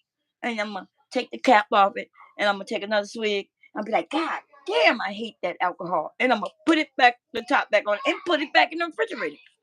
And I will do that for a whole year with them 6. And that's not even a lie. So I'm quite sure something like this will probably last me longer than a year. But if I could sweeten it the way I want to, I'll probably make it real sweet. And I may be able to take it, handle it. I don't know. I might actually end up liking wine if I could sweeten it the way I want. I don't know though, but I really just don't like the taste of alcohol. I think I said that 100 times. It's the alcohol. I do not like the taste. I taste it in anything. It don't matter. It could be a little tiny little bit of alcohol in it, and I could taste it, and I don't like it. Right? Anyway, y'all, I hope we're in the middle of a tornado. Apparently, they told us to seek shelter to go in our basement. Okay. He said yes, hurricane winds spawn tornadoes along the path of storm. Yeah, they told it told me to seek shelter real quick. Okay. I might tell my son to get off that 3rd floor. That's the only thing I'd be concerned with. That 3rd floor up there. And we do live by these trees, the trees. But other than that, if the lights go out, then I'll panic. All the lights have to do is go out, and then that's when I panic. Other than that, I don't be knowing what's going on out there. My grandson is loud as all get out. Okay, so I hope I answered y'all question with the wine. But if y'all want to try, anybody who haven't tried it, I do have a video where I already did it with y'all. It was real simple. All we did was put some sugar in it, shook it up, shook it up, shook it up, shook it up, shook it, shook it, shook it, shook it, shook it, shook it. We poured it up. So, but I'm willing to do it again. I actually like babysitting it because every few days I came down and burped it. And I was excited to see what it's gonna taste like. I was excited. Okay. So it was kind of fun. And I like telling people I made some wine. Okay, I made some wine, baby. I made some wine. But other than that, if my sons end up liking the wine, though, I might have to get them donate too. Be like, hey, you need to donate. And we could look. I get them into winemaking. I can't get them into doing nothing else. They won't sew. I got one of them up there thinking he gonna be a tattoo artist, but he can't draw. Girl, but listen, that brings me to my second topic. My second topic. Those who think they know everything but know nothing. That generation, y'all. They think they know everything. They know nothing. Look, this even goes for those that live in my house, baby. How you want to be a tattoo artist and you don't know how to draw? What? What? How? What you talking about? Oh, cause you saw a video. What you doing, Nicky? Nicky eats onions, y'all, like whole onion. He used to take them and just bite them like it's an apple. But you could do that if you never done that with an onion. The truth is, taking some watermelon. No, I'm about to give you some beans and rice. Beans? Yeah. What, these ones? No, the ones that's cooked. I'm gonna give it to you. Y'all, did y'all know that the difference between an apple and an onion is very slight? Did y'all know if you bite into an apple, like if you close your nose and bite in and somebody gave you an onion instead of an apple, you wouldn't know the difference? Did you know that? That's a fact. That's a fact. You know when I found that out? When my grandson was eating onions. He was eating onions. He used to eat whole onions. He he would he just come and just bite into the onion. I was like, what the hell is going on here? See, I had never done that before. So I got online and I started doing some research. I'm thinking, well, something wrong with my grandson? Like, why is he eating onions? And I came across a video, and the video was about onions. Like yellow onion, white onion, shallots. And the guy started explaining the makeup of an onion, the different onions. And he mentioned that if we close our nose, which we do eat, y'all know we eat with our nose and our tongue, right? Y'all know that, right? The aroma of food is a part of our eating process. And he said, just based on the chemical makeup of an apple and an onion, that they were so similar that they actually are very much alike. And he mentioned, because what came to my mind is like, you got to be kidding me, dude. The onion smells strong. And then right after I thought of that, he said, yeah, if you close your nose up and bite into an onion or an apple, you wouldn't be able to identify which is which. And I was like, damn, that makes sense. That makes sense that he was eating onions like that. I was like, damn. I think it's certain onions. I can't remember if it was the white onion or young onion. He also mentioned that there's certain onions that's called sweet onion, but they're not really sweet. And the reason they call it a sweet onion is because of the sugar content that's in it. Now the sugar content that's in it is not enough. It's not a lot, but there's not a lot of sugar content in apple neither, depending on what type of apple. Right? We do have some apples that get really sweet, but we have some apples that don't get really sweet. Right? Y'all know that? That's why there's some apples that's good for baking pies, and then there's some apples that's not good for baking pies. Right? Because they have more water than sweetness. Right? And if you have more water in it, then that apple gonna break down to be mush, and that's not really good for apple pie. Apple pie is supposed to have, like, when you cut into it, you can literally see the apple. But you don't buy that at the store though, right? Because they make apple pies with cheap ass apples. But if you get one homemade though, you're gonna go get the best apple to make apple pie. Right? Anyway, I'm rambling, y'all. I'm rambling. Y'all probably not even listening. Let me put this up.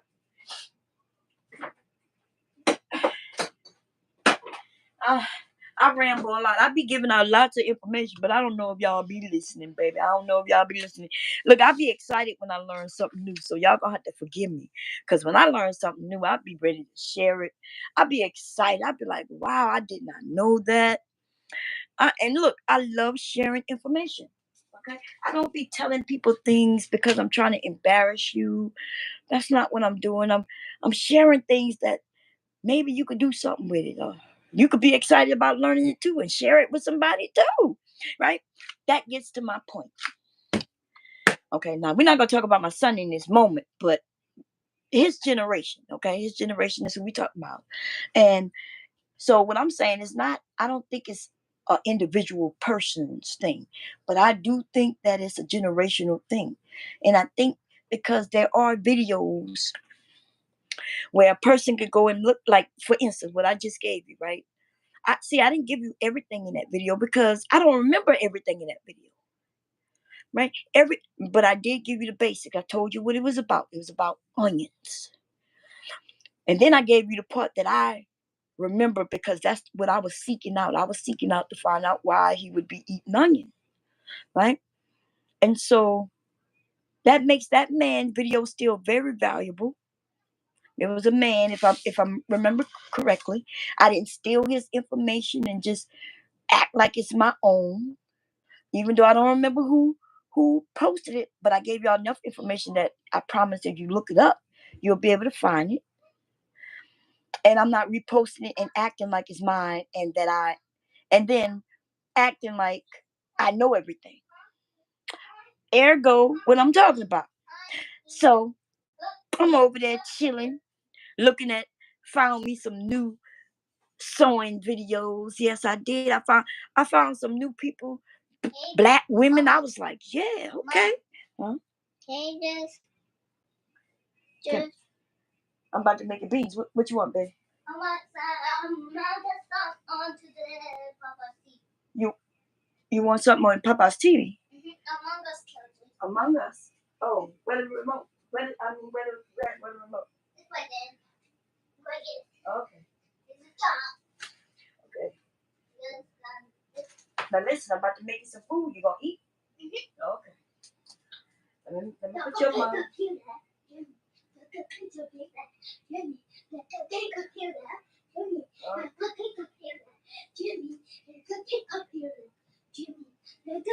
You being good? Huh? You being a good boy, huh? Okay, Mama about to fix your food, okay? Jimmy, look at the computer. Jimmy, look at the computer. Jimmy, look at the computer. Jimmy, look at the computer. Jimmy, look at the computer. Jimmy, I want to watch this one. That one? Okay, come get the remote. Okay, be good. I'm sorry, y'all, my grandson. Okay, so anyway, see how that worked? Like I learned something, I shared something. Even with the wine, right? I mentioned, I told y'all in the beginning, my dad used to make wine. This is how my dad used to make, but not exactly like this. And so, in order to make sure that I'm doing right by y'all, I did my research too, right? I did it the way I saw my dad do it. But anything further than that, I would have to do some research. I only saw him do the part that I saw him do. And the parts that I didn't see him do, I know nothing about. But I did the research, right? And then I've always said, hey, I did some research. While we were doing it, people was asking questions. I was like, yeah, this is what I found out. And or I said, yeah, this is what I saw my dad do, right? And then, y'all, when I tasted the wine, I've already admitted, when I tasted it, it was kind of dry. I was like, well, damn, how could I make this sweeter? And I did the research. And with that research, I did all the research. I learned about back sweetening and everything that I shared tonight. I learned that recently, like in the last, since this wine was fermented. I started, even though I'm sewing, even though I'm doing lives, even though I'm on other people's streams, I'm still doing the stuff I said that I would do. If I tell you I'm gonna do it, then I'm gonna do it. I'm not gonna leave y'all hanging. Anyway, so I have no problem telling y'all where I found out all the information, but it's a lot of videos. It's a lot. It's a lot of videos. You know what I'm saying? It's not just one. Sometimes I mixed up information I got here because it maybe wasn't complete enough for me to understand. I know if I didn't look at 100 wine making videos, then I know I ain't look at one.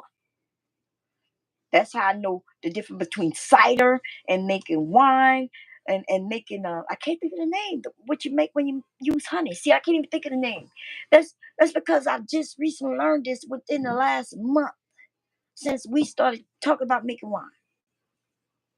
Okay? Anyway, so I say that to say this.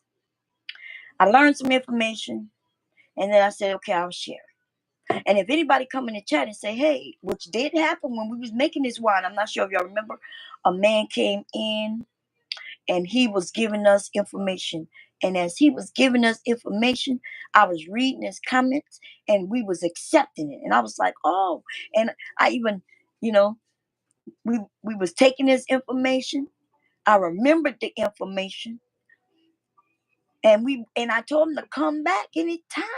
That's what I told him. I said, come back anytime. We would love to get more of your information. See how that worked? Now, this generation though of youngsters though, so I found some young black women sewing. Now you let these black men say it, women not being like women used to be. And I'm like, nah, there's lots of black women sewing, doing crafts and everything. When I come across more and more of them, I'm excited, right? So I come across this young woman, and they over there doing, they they making items. They calling this sew along, but they're not really doing sew along stuff, right? Nothing wrong with it. The item came out okay, right?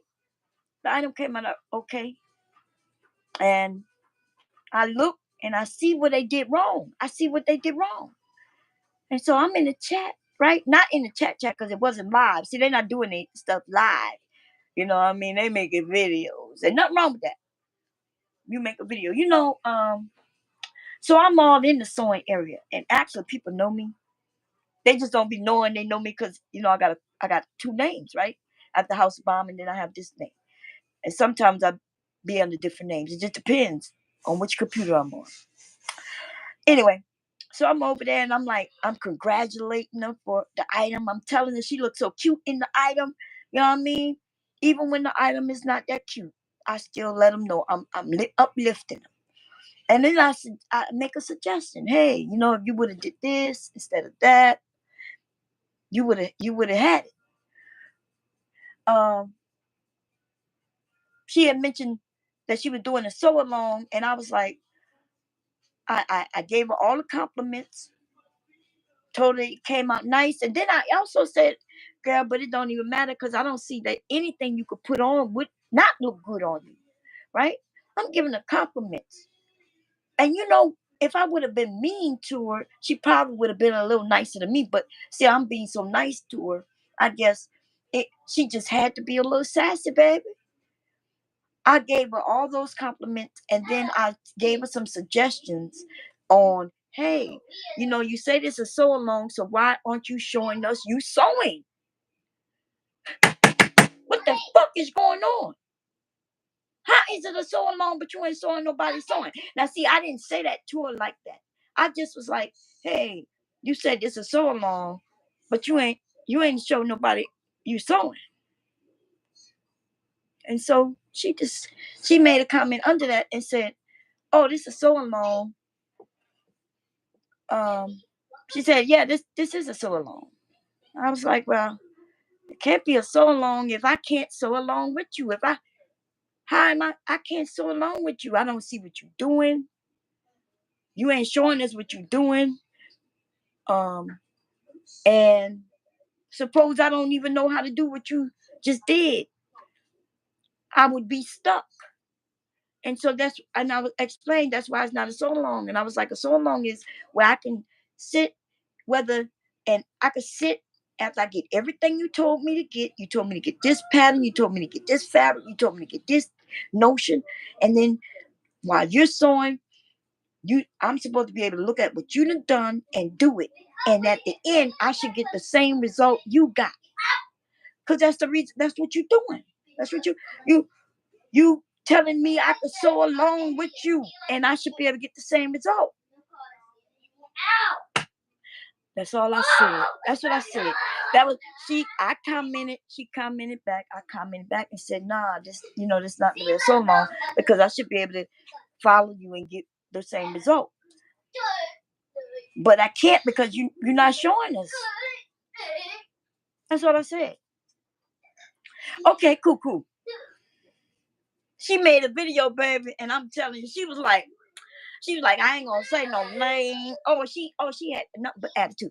I ain't gonna say no name, but but they say this ain't a salon, but I don't know what the problem is. But I figure I ain't got to show you how to do it because all I'm doing is sewing in a straight line and although you beginners and you may not even know how to sew in a straight line, like you may not understand what um you know how to put a zipper in even though you do it with a straight line, right? Although you don't know how to, you may not know what part you're supposed to be sewing because I didn't really tell you, I just showed you, hey, here you go, right? Then she said something real funny after that when she said, well, it was very difficult. And I know it's not for beginners, even though you beginners, and I'm supposed to be teaching you as beginners, but even I don't even know how to do it. And I'm thinking to myself, that's what she said when she was answering to my comment. She ended up saying, first she said, oh, it's so simple that she shouldn't have to show you how to sew in a straight line. And then right after that, she said, oh, it's a little difficult. Um, And that's why I ain't show it to you. I'm like, oh my God. Uh, which one is it? Is it that it's so easy that you shouldn't have to show it to us? Or now it's so difficult that you just can't show it to us? Which is understandable if you say, hey, I don't know how to do this. And then you show us. And then people can understand your mistakes. We'll understand, right?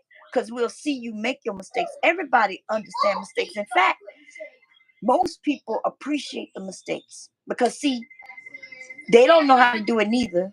They gonna see you make the mistake and they gonna make the mistake and then they not gonna feel bad about their mistake because they're gonna be like, dang, yeah, we all can make mistakes. I guess my problem is the fact that they grab information from people and then share it like they know what they're doing. And then when somebody who does know what they're doing come and say, hey, you could have did it better by doing this, or if you had done this. I don't run into that problem with other races of people, but there is a race of young people who are sassy, baby. They sassy, and that's what they don't understand is that we are their viewers. I'm over there viewing, and not only do I view, but I share. I'm sharing these women. I'm like, hey, there's another group of ladies over there on YouTube, and they making videos, y'all.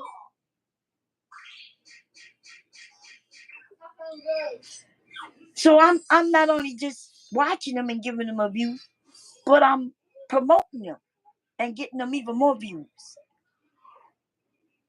But I guess I just know a little bit too much for them. And so instead of them just saying, oh, thank you for the information, or even ignoring it, no, they get sassy. And because she black and young, though, I'm going to let that shit ride, though. Because I said I wasn't going to let it ride, but I decided I'm going to let it ride. I'm going to let it ride, let her be sassy, and let her do her thing.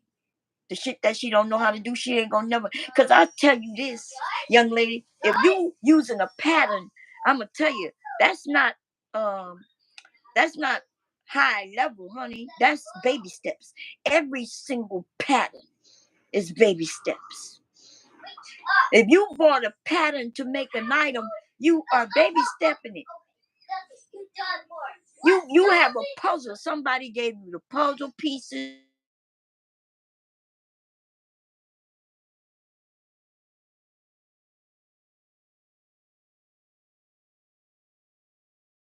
Decorating and shit. We not in. Well, if we are, we're gonna be indoors anyway. I don't know. We're not in flood areas, y'all. Okay, but we are in the county with a lot of flood areas. Okay, but anyway, listen. What I'm saying is, I forgot what I was saying. What was I saying right before? Oh yeah. So a pattern, because they over there hacking patterns and shit, and they think they doing great. Hackathon, hackathon, hackathon. And I'm like, in my mind, I'm thinking, what are they doing? Like, for all the hackathon you doing, you could just draw that pattern out. Like you draft that pattern. You using a pattern and then you taking another pattern and you mending them together. That's a good thing. That's a good thing. That's baby steps though, for real. See, now I wouldn't have never told her that. In fact, like I be thinking, like, hey, by the time you did all this, you could have drew your own measurements, and by the time you sold it, it would be right. It wouldn't be where you say, oh, this came out a little too short here, and oh, it's a little too high here, oh, I didn't go low enough here. Because see, you would have used your measurements. If it was real smart, you'll take even those pattern pieces that you got and you will measure them. I know I might be saying something that might be a little like genius. I don't even know. God damn. You would take the pattern piece. You will measure it to make sure it's long enough for your torso or your legs or your arms or your shoulders. And if it's not long enough, then you just you would lay it down and add a little more to it. You take it and draft it. If it's a little too short, then you make it a little longer. See that's what a genius would do.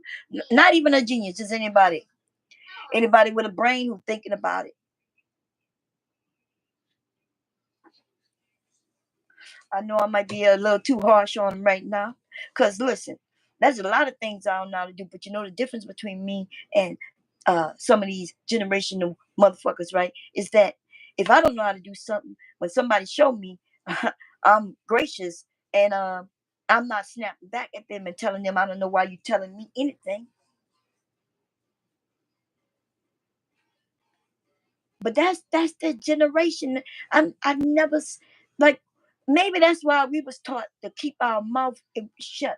Like if you ain't had nothing nice to say, just be quiet. Maybe because they knew human beings that we don't really like people telling us nothing, even though you wouldn't know what you know if people didn't tell you something. But see, today we got videos, people telling you how to do shit, but you ain't even got gracious enough to even mention that they the ones who taught you. You just steal their shit, go to your channel and act like you know what you know. And then it's weird though, you teaching other people to do shit all messed up. And a lot of people see it. They done made some ugly ass goddamn things over there. But people still telling them nice try. People telling them it's cute.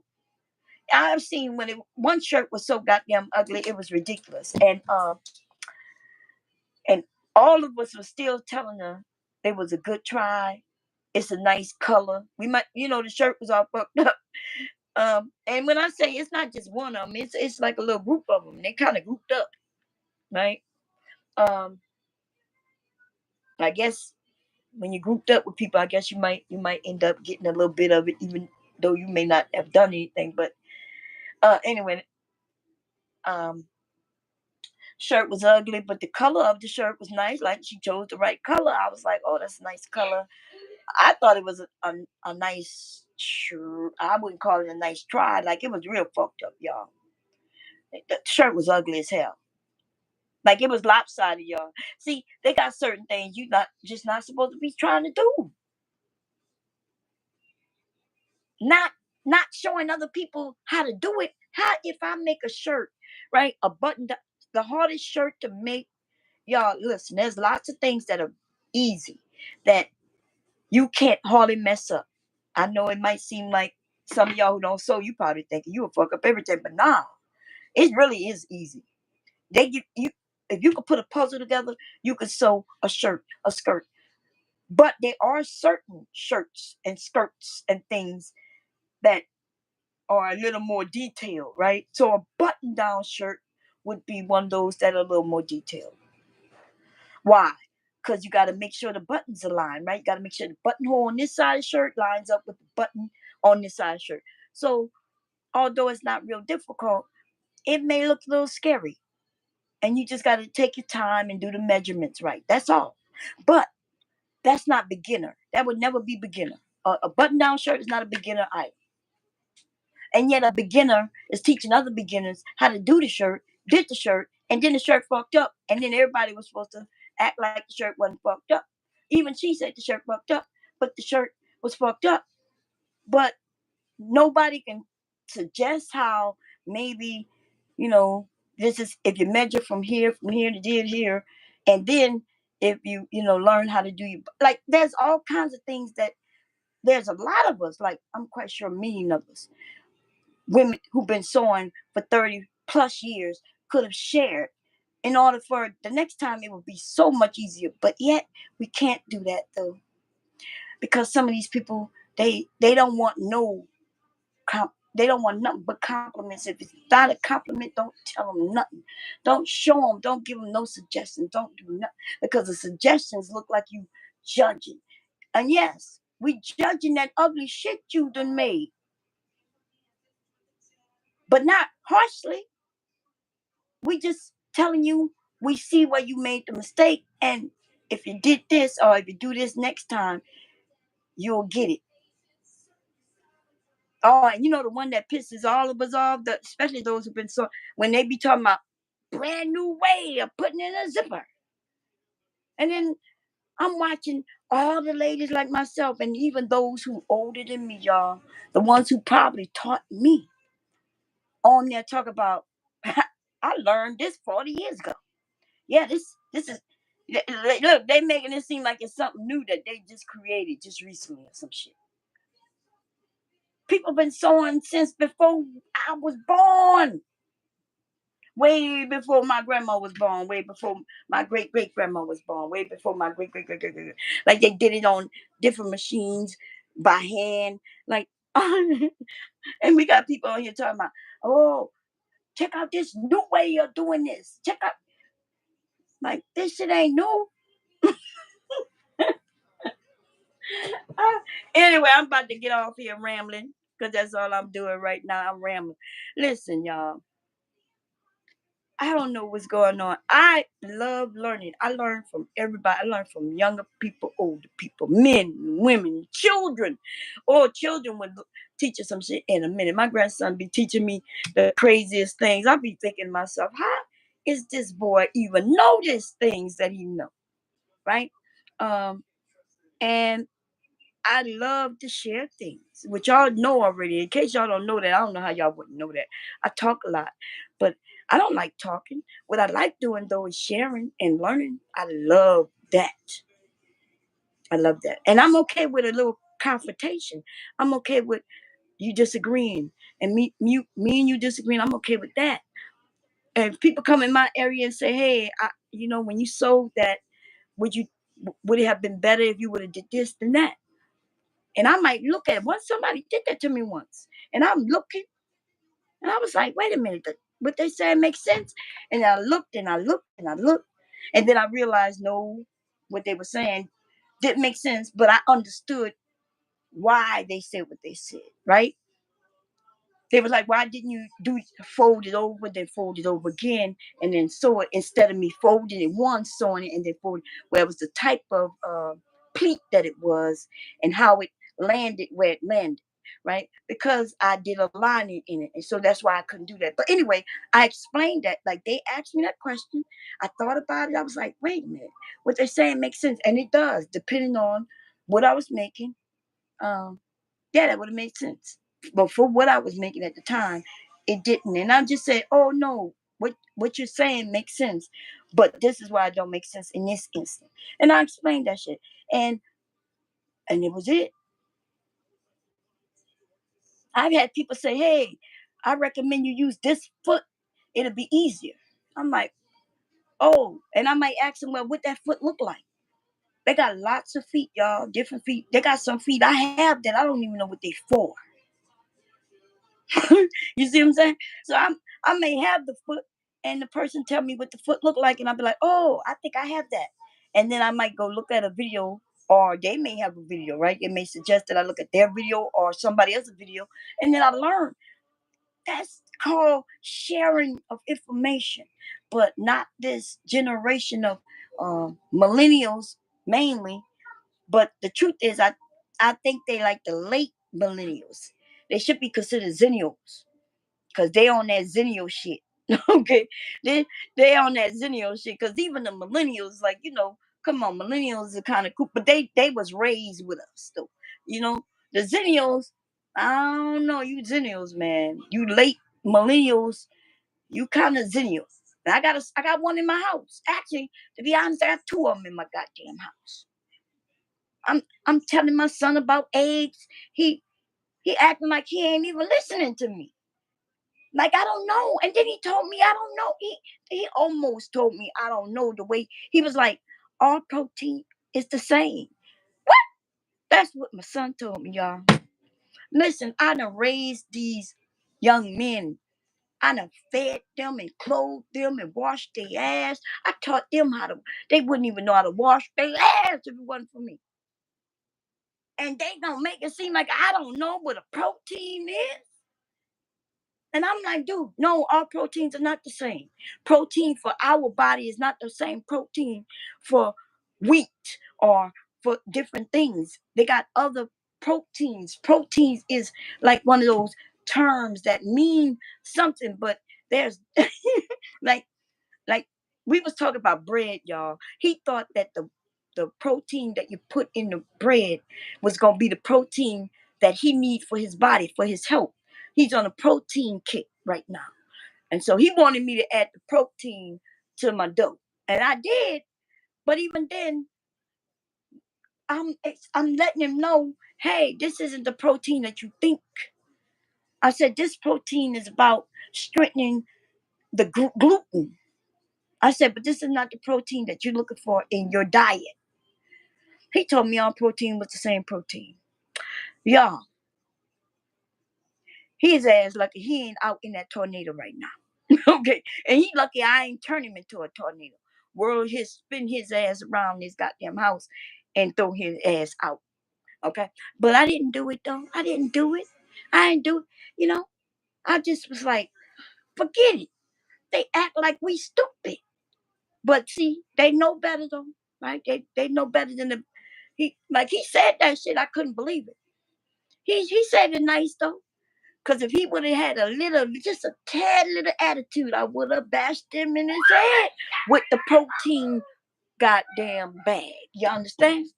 But now he said it, our protein is the same protein. He said it like that. Damn. I looked at his daddy.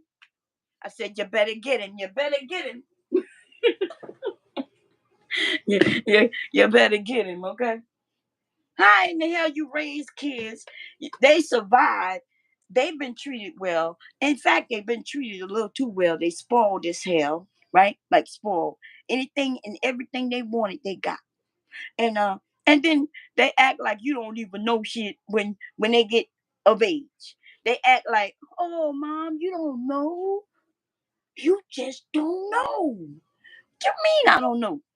The things I know, if my kids knew what I knew, I would have to explain that shit to them, and I ain't even ready. I might explain that shit to y'all. I ain't explain no shit to my kids about no shit that I done or didn't do or did do or you know what I'm saying, y'all. I ain't gonna tell y'all. I done told y'all, but I ain't gonna tell them. You know what I'm saying? Anyway, whoo, these goddamn kids. Anyway, y'all, I'm about to sign off, and I gotta fix these people's plate real quick. Let me do that real quick. And make him these beans. I didn't make that cornbread. Damn. Okay, that don't take long, but I'll put that garlic bread in the oven, baby.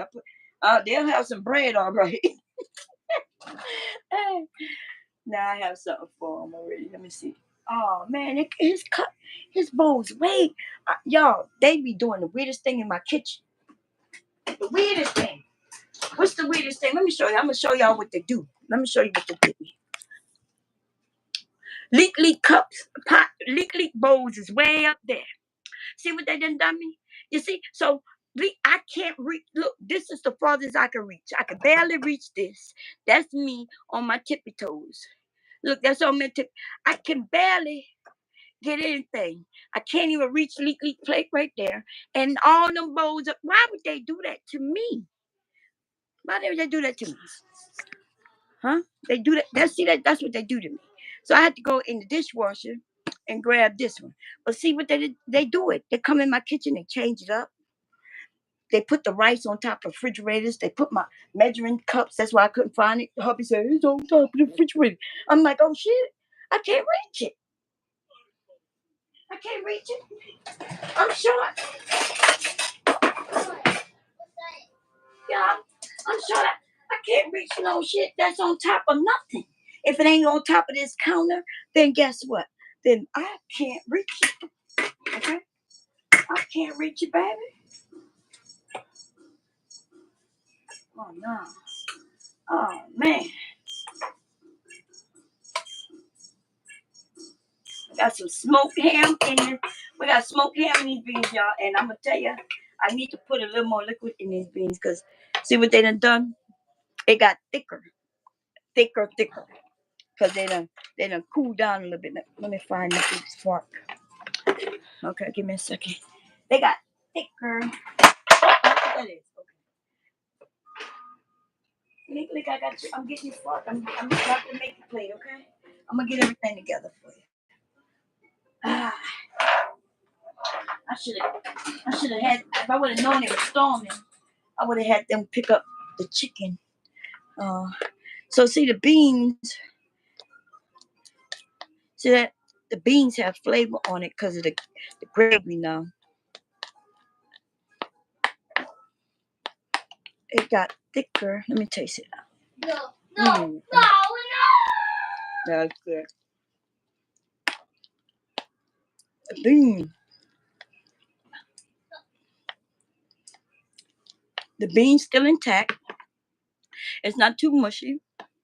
See? Now, I like a mushy bean. All right, I'm gonna put some water in there and let that cook down a little more. These are good though. Yeah, they're good. Here you go, Lisa.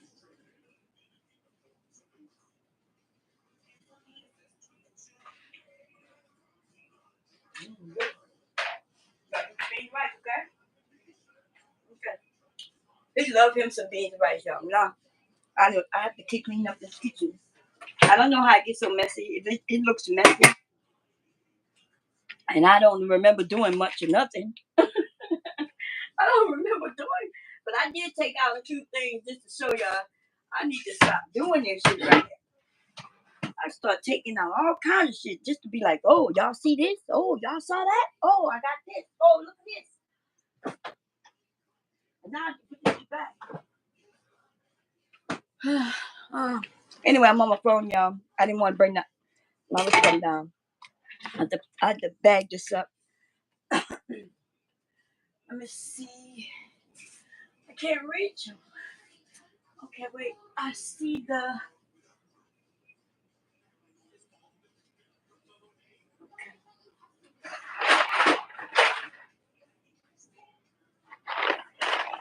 Look, I done grabbed something else to show y'all. Look, y'all. Pasta, you take protein plus, right?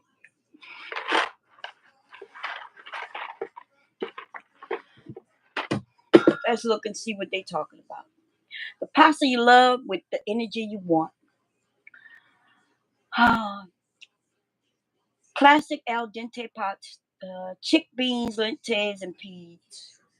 On so I don't know if you know this, but it says it right here. That's okay.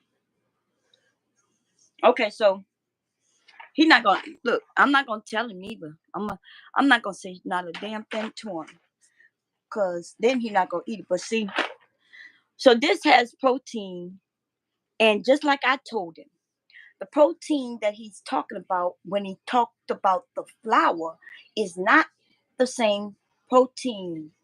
It's not even the same protein in this because it says it right here. It says that they're using. See what it says, and see people need. We need to know how to read and understand things.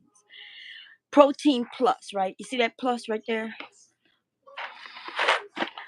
See on the back, they have that plus sign right there. See it? And what that plus sign say? Chickpeas, lentils, and peas for a good source of protein that cooks to perfection every time. Y'all got that? Y'all know what that means? That means that this pasta, and pasta is made simple, y'all. It's flour, egg, water, and that's no shit. Okay, that's how pasta is made. So it's flour. And remember, I told y'all what me and him, our discussion was about. I kept telling him that the protein that he's talking about is not the protein that this is having. Now, I was talking about this protein. I'm gonna show it to y'all. I think I showed it to y'all before. Where is it? Where is it? Where is it? Where is it? Okay, I see.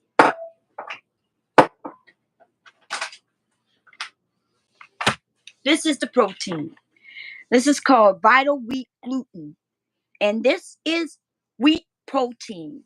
You add this to turn your wheat into bread flour because bread flour has more protein. What do they mean by that? It has more gluten. More gluten. Bread flour is bread. Bread is different than cake. Cake use cake flour. You can make a cake with all-purpose flour, and all-purpose flour can also be made with. You can make bread with all-purpose flour, but if you make bread with bread flour and then make bread with all-purpose flour, you will see a big difference in them. Okay, you will see a difference in bread made with bread flour and bread made with all-purpose flour. So, what is the difference of what is all-purpose flour? All-purpose flour is that flour that you can make everything with. It's not gonna make nothing perfectly, but it will be able to make everything. So you can make pastry with bread flour. I'm sorry. Ooh, that was wrong. You can make pastry with all-purpose flour. You can make cakes with all-purpose flour.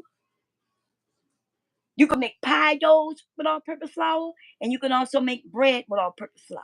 Because the amount of protein in all-purpose flour, if I'm correct, runs between like a 8 and 12%.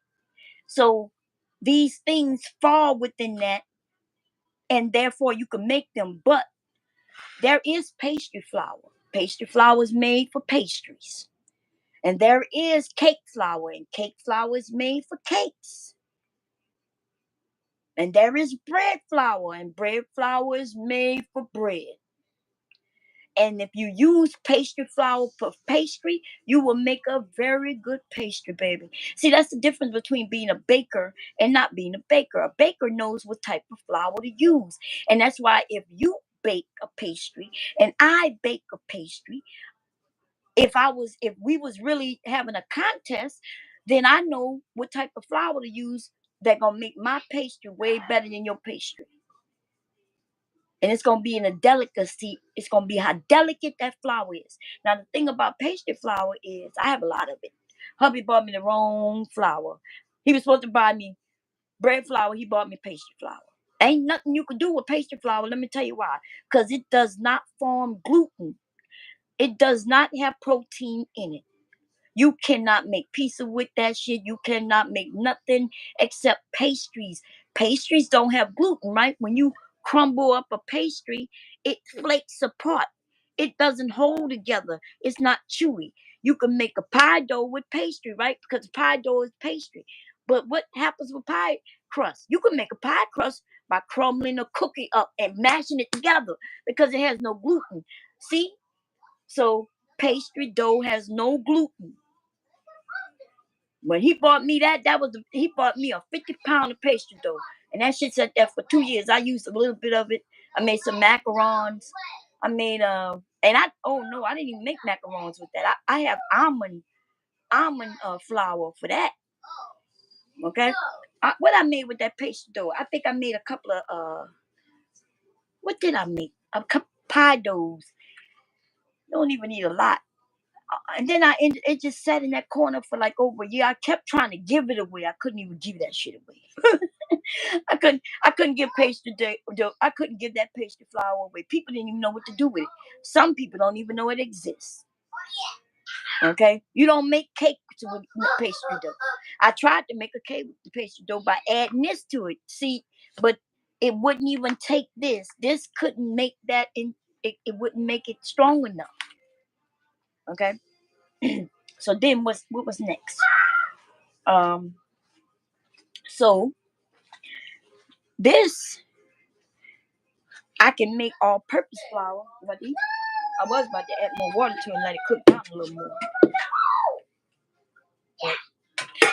Go ahead. I can add this to all-purpose flour. It will give it a little more protein, and that protein, what they mean by that is that it adds more gluten. It makes it stronger. It makes it more.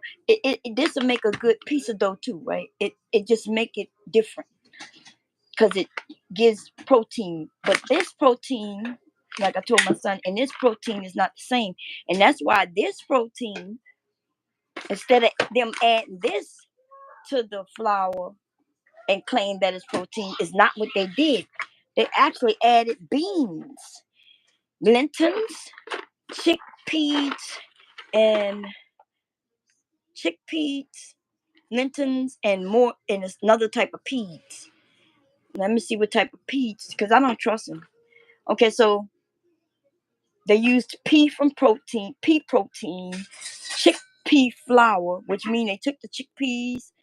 In case y'all don't know what these different flours, like almond flour, they take it and crush it up, pulverize it into a dust, and then they call it a flour. And that's what they did with the chickpeas. That's what it says.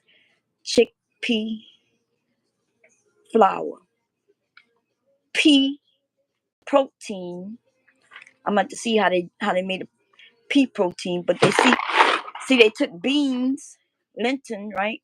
Flour, and they pulverized it. And so that's how they did it. And so if what he was saying was true, they wouldn't have had to do that. All they would have had to do was add this. And I kept trying to tell him this is not the same. Okay. Anyway, but I tried. It didn't work. Lord, what's going on? Y'all, I'm gone. I gotta clean up the kitchen. Gotta go. Gotta go. Hope y'all had a good conversation. And I'm out.